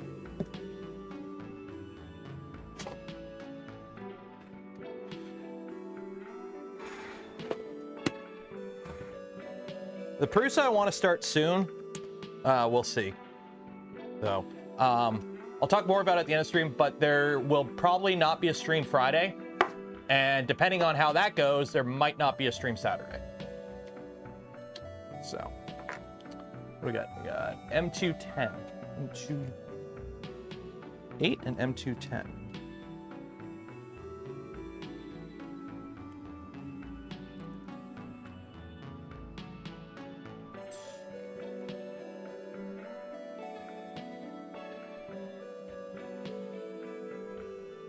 Does it use a tool head board? Yes, I do believe it does. Okay, so here's something I'm gonna differ on. It shows you mounting this here with the switch facing up. I don't like doing that. I like it with the switch facing down. I don't think it'll matter because it should hit either way, but I don't like having the switches facing up like this. I much prefer them like this because they don't rattle. If you have them like this, as it moves around, it jiggles. If you have it like this, at least gravity keeps it down. So that's how I like to mount my switches. I don't think it'll matter in this one. I'm looking at where it hits and it shouldn't matter. But I like doing them that way. And if you don't like doing it that way, then don't. It's again, your printer. You do what you want, fam. What's going on with Nighthawk and the heatsink? Is there something going on with Nighthawk and the heatsink? Mine are working fine.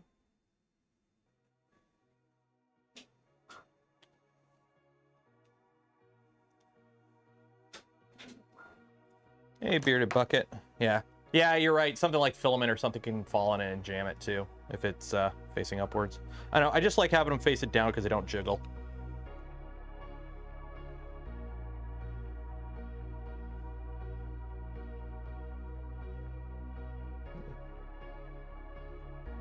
Just like that. Just like that. And then the wire goes through that hole right there. Probably should have did that before I put it on, but whatever. Then it comes up. Is there a channel for it? No, it just kind of comes up. And then that attaches to that. And then you put those on. Okay, so let's grab those two things out. So we'll space yours out. And let me guess, M38s? M36s. Oh, wow. I was wrong.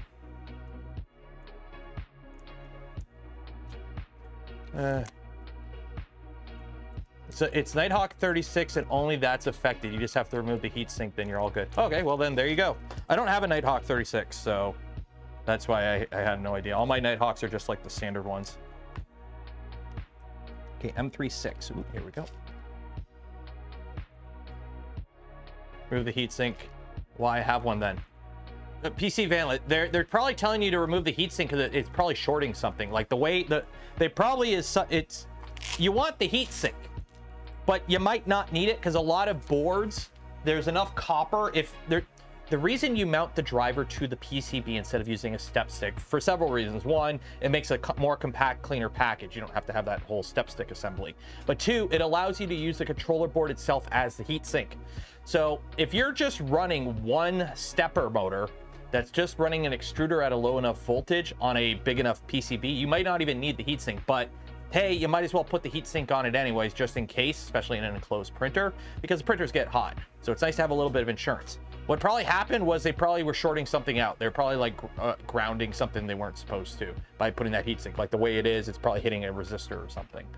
So yeah, with issues between the heatsink and a resistor. So yeah, it's shorting. That's what's happening. So what you could do is you could just remove the heatsink and work, or use a smaller heatsink, because they probably, you know, okay, we'll just use this heatsink, and some guy in the factory put them all on and shipped them. And hey, some of them they might be touching depending on the size. Who knows? So in a perfect world, you kind of do want a heatsink, but you also, you know, you also maybe kind of want airflow on it, but you don't always need it. So it's one of those, hey, you might, but you might not kind of things. You go there. Assuming you go there.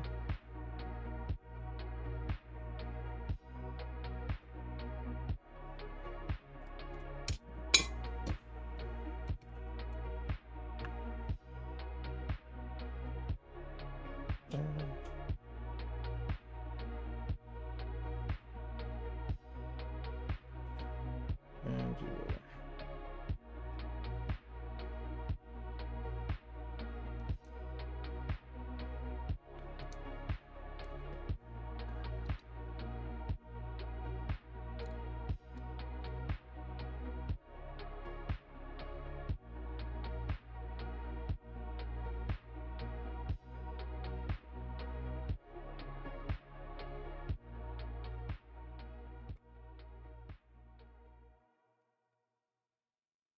That is right there.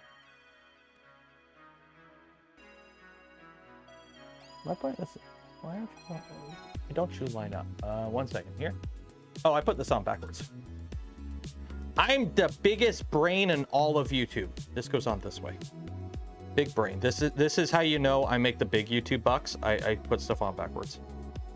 Damn it.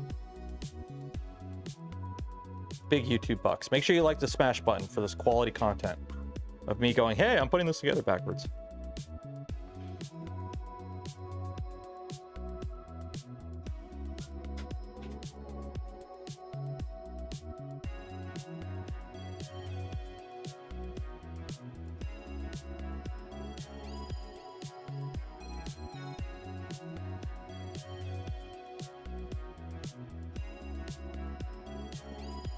M38.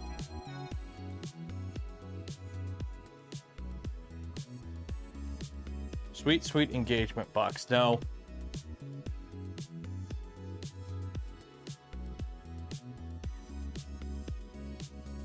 And then, you know, that's how you do it. Yeah.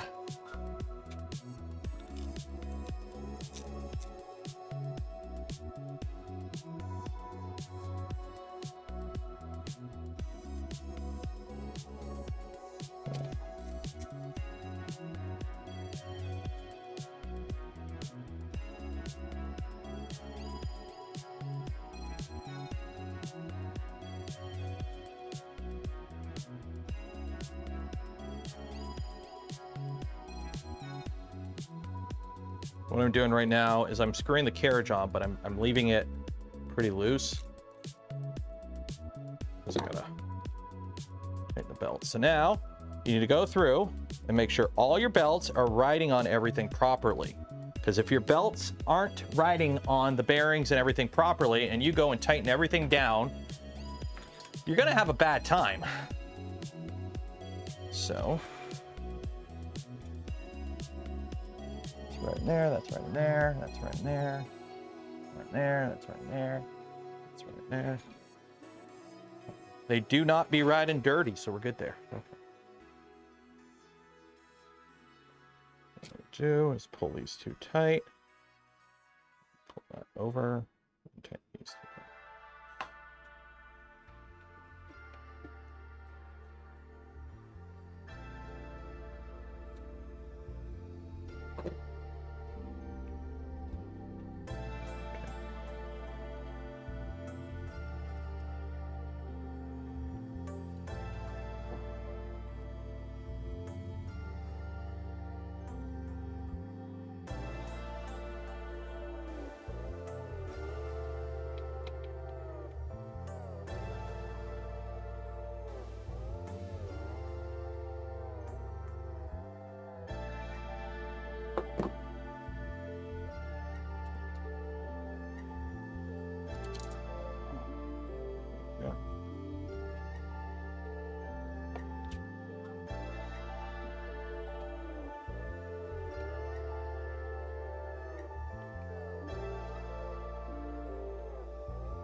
That one.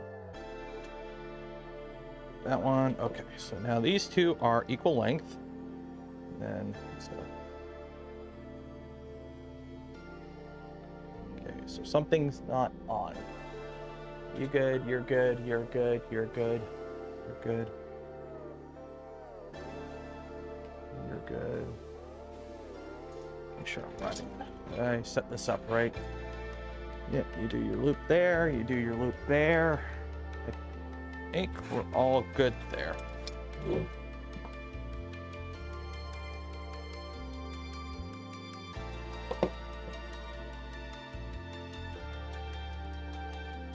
Make sure that's tight.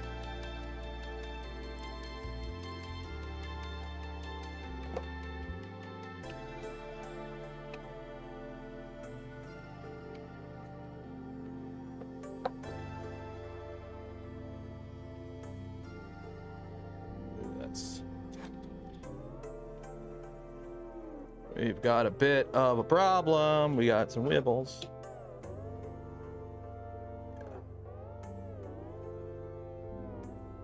Why is this space?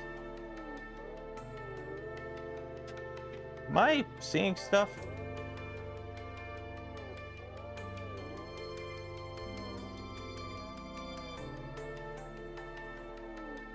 Why is that space so different? Am I seeing stuff?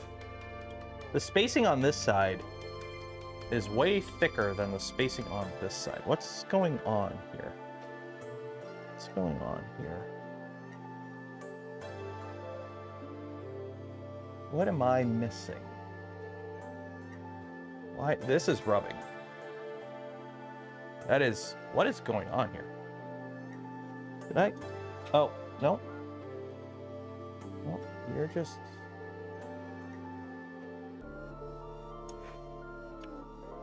dang it. I screwed up. I screwed up. I actually ran it around a pillar. That's what I did. I was wondering why it's so much more tight on one side than the other. I ran it around a pillar. Here. See it right here? I ran it. The belt's supposed to be on the inside of this pillar. I ran it on the outside of the pillar. Ah. Okay, 1 second. Quick fix. Quick fix. It's got to go. It's round the outside. Round the outside. All right, so that is this top one here.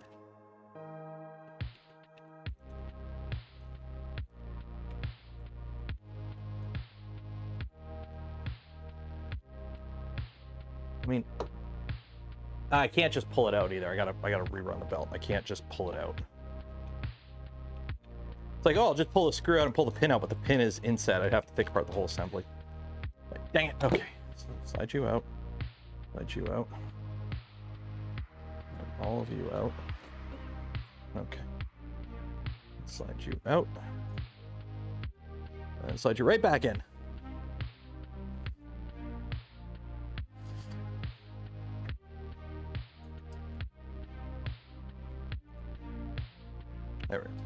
There we go. I'm like, why is this one so much more finicky than the other one?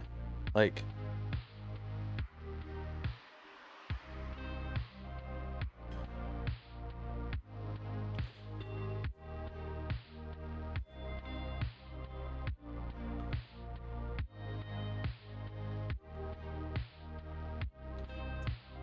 there we go.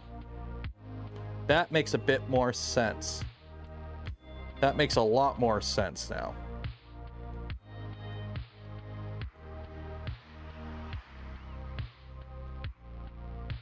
That makes a lot more sense now. There we go. Okay, now I gotta get this back in. This is gonna be annoying. Where's that needle nose? Yeah, the two 9mm belts go around the outside.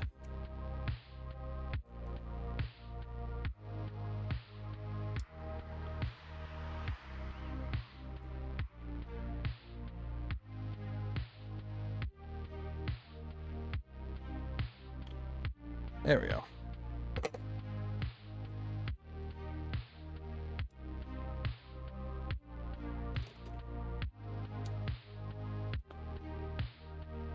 There we go. Okay. So now we go back to making these two equitight.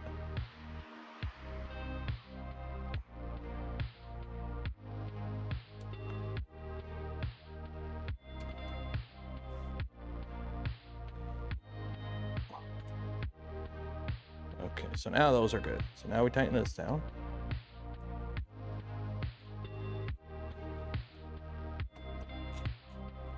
Okay, there we go. Okay, now make sure all the bearings are riding on them good. Okay, that spacing looks a lot better now. Everything's good on the back. So there. Okay, now I can tighten these. There we go. Now it's actually moving properly, I think.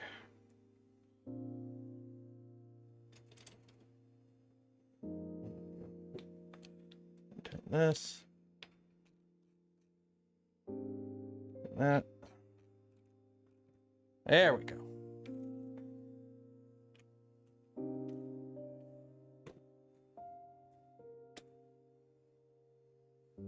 Oh yeah, that's so much. Yeah, there's no play there. And then if we move it to the back, no play there. And then if I bring it forward, the carriage should not move. Oh, baby. And we're good. Mwah. Bellissimo. Hey, Deadpool's done. And then what do we got? We got some good old M36s. Where'd I put? Did I dump them all back in?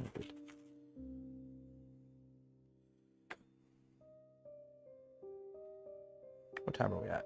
Oh, we got 5 minutes. Perfect. We're ending in a good spot. You're ending in a good spot.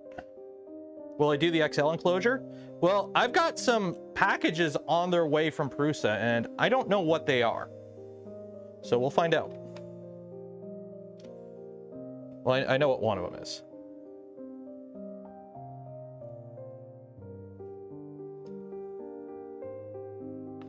I would like to have my XL enclosed, but it's not a deal breaker for me, I'll be honest. I would like to have it enclosed, but it's not a deal breaker. It's hot enough in my garage.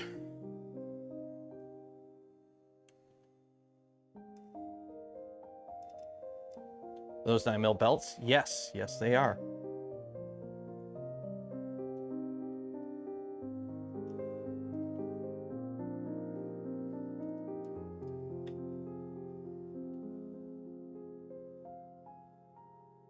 There we go.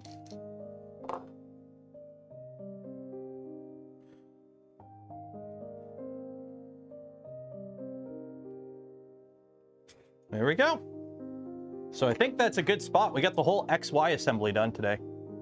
I think that's pretty good progress. I don't know about you, but I think that's pretty good progress. We got the entire XY assembly done.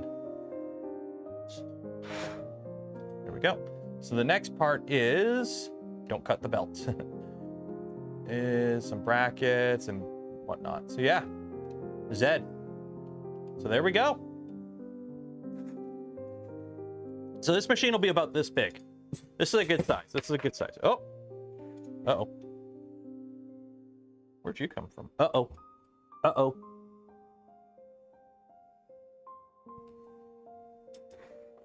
I never tighten those.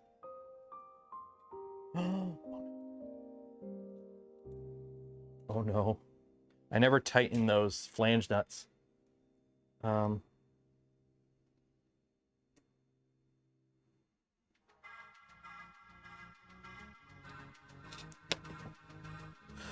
Ooh, I gotta tighten those without losing it.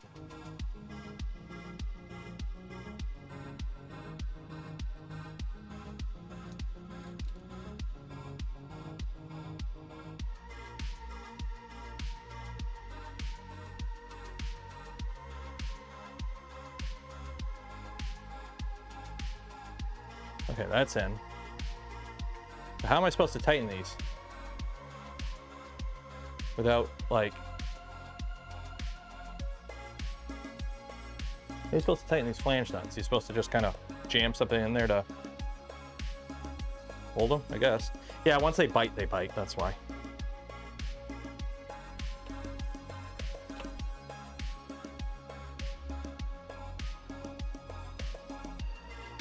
There we go.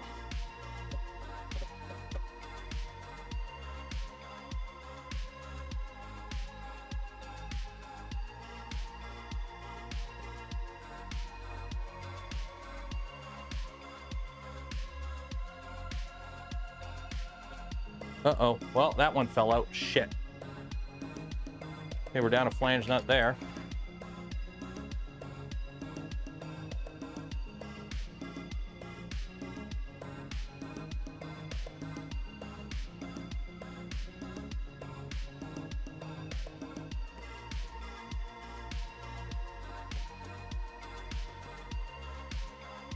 Lost one there too. Shit. I'm gonna have to take these out. I'm gonna have to fiddle with that after. Oh well, I'll fiddle with it after. I'm gonna have to take that apart and fix it. But anyways, Deadpool's done.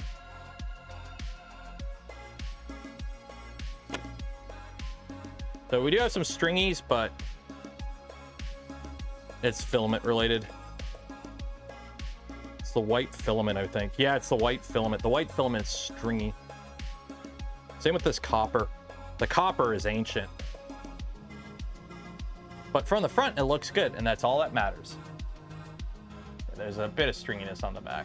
It's the white filament. The white filament is stringy. It's a silk white, and the copper is old. Like, we're talking like 4 or 5 years old. There's Deadpool. And you know how you fix? Oh no, my print is slightly stringy. How will I fix it? Well, what you do is you get your hands, and you go around, and you pick off any extra stringies you could see. Oh shit, he had a layer shift. I just realized that. He had a layer shift in him. A pretty bad one, too. Oh, well. Oh, no, the stringies. What will I do about the stringies? Hey, look, the stringies are gone. He had a layer shift. I did not realize that. You can see right there. That's a pretty bad one. It looks like it shifted in the X and the Y, so one of the motors stalled for a second. That's not good. Oh well. That's the first layer shift I've had on it. Wonder, oh, you know what? I think it caught on something. How do you shift all the tool heads at once? How do you shift all the tool heads at once? Because it was docking and undocking pretty consistently throughout that whole thing. Something happened overnight. Oh, well. Oh, I think the power went out last night. I think it's because the power went out last night. It flickered. I don't know. Will it auto resume? I don't know. We had a storm last night, so I don't know if the power flickered out here. Slight power loss, yeah. I mean, you just take a picture at the right angle and you don't see it, right? Yes. Grab my phone.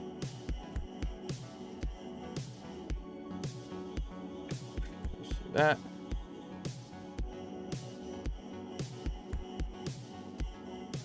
There you go. Slight power loss. Yeah, I think that's what it was. It was a power loss. Power flickered right during. Yeah, something happened because normally I've bumped it during a print to see what happens. And the problem is, as soon as it goes to dock, it'll go, oh, I shifted, something's wrong, and it'll like recalibrate. So I'm thinking a power loss happened and it lost its home, or I don't know what happened. That's a pretty big layer shift. That's a pretty gnarly layer shift. And then everything is still, like if one tool shifted, you'd think it would just be like, everything else would be right, but everything shifted.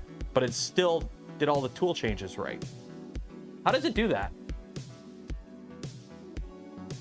Yeah, how can it layer shift when it still has all the tools? Oh, you know what? It might, maybe it's a slicer issue. Maybe it's a G-code artifact or something. Maybe it's a G-code artifact. I could run it again. I mean, I could just print it again and see what happens. That's really weird. Did the plate shift? No?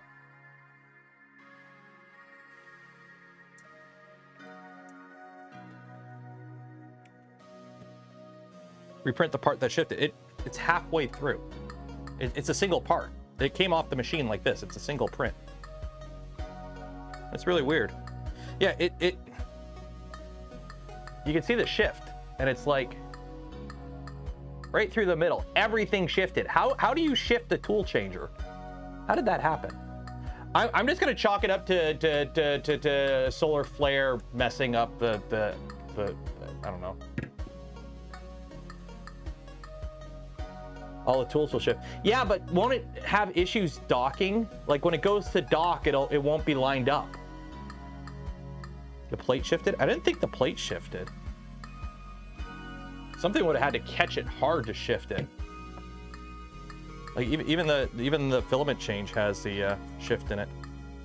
You can see how much it shifted. That's a big shift. Diagonal? Yeah, it's diagonal. Oh well. I don't know. It happened overnight. Happened overnight.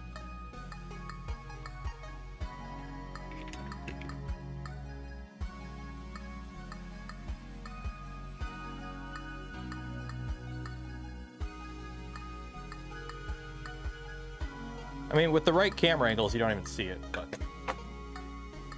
here.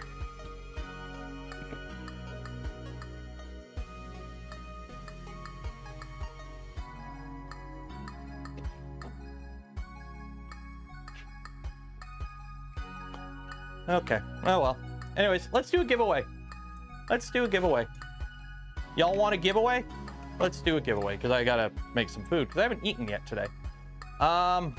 So if you did not enter to win some Polymaker filament, you'll have another chance on Friday because, or actually no, there won't be a stream on Friday. That's right. Okay. So letting you know right now, odds are there probably will not be a stream Friday. Simple as that. Yeah. I'm gonna try and do a stream on Thursday instead, just to print and chill. But there won't be a stream on Friday, and depending on how Friday goes, there might not be a stream Saturday. Put it that way. Yeah. And then back to normal next week.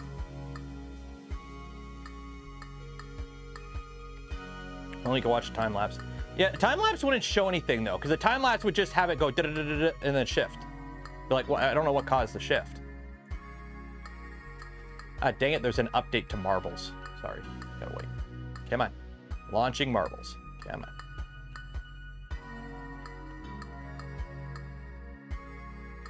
Okay, marbles is taking too long. We're gonna go back to the old ways. We're going back to the old ways. Marbles needs to download an update, and it's taking too long. We're going back to the days of yore.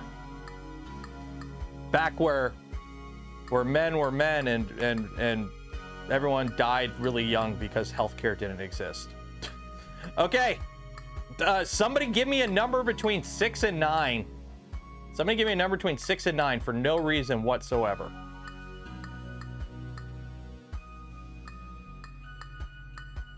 8. 1, 2, 3, 4, 5, 6, 7, 8. Round and round she goes. Where she stops, I don't know. The wheel knows though, because it's in the future. It's a computer. Computers know all. Scraped the data already. Amar Hansen, or Amar Hassan, not the 90s boy band. Amar Hassan, congratulations. Pull up your information here. 1 of 1. Like to see it. Okay. You have won yourself a spool of filament from Polymaker. You will get an email from me after the stream ends with information on how to collect your filament from Polymaker. So congratulations. Golf claps in chat. And you're here too. Cool. So yeah, you'll get an email from me after the stream ends with information on how to collect your filament. Okay, so we're going to call it there.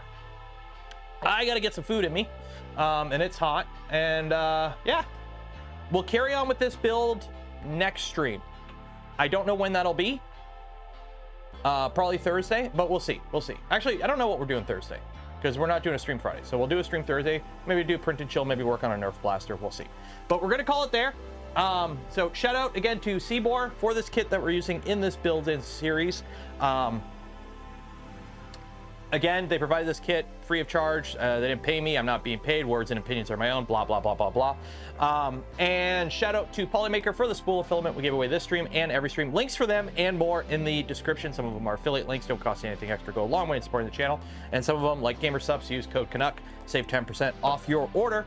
And lastly, for those that donate to the channel, gifted memberships to others, or became members of the channel yourself, I thank you. I would not be able to do the things I do, create the content I create, without your continued support. You make it all possible.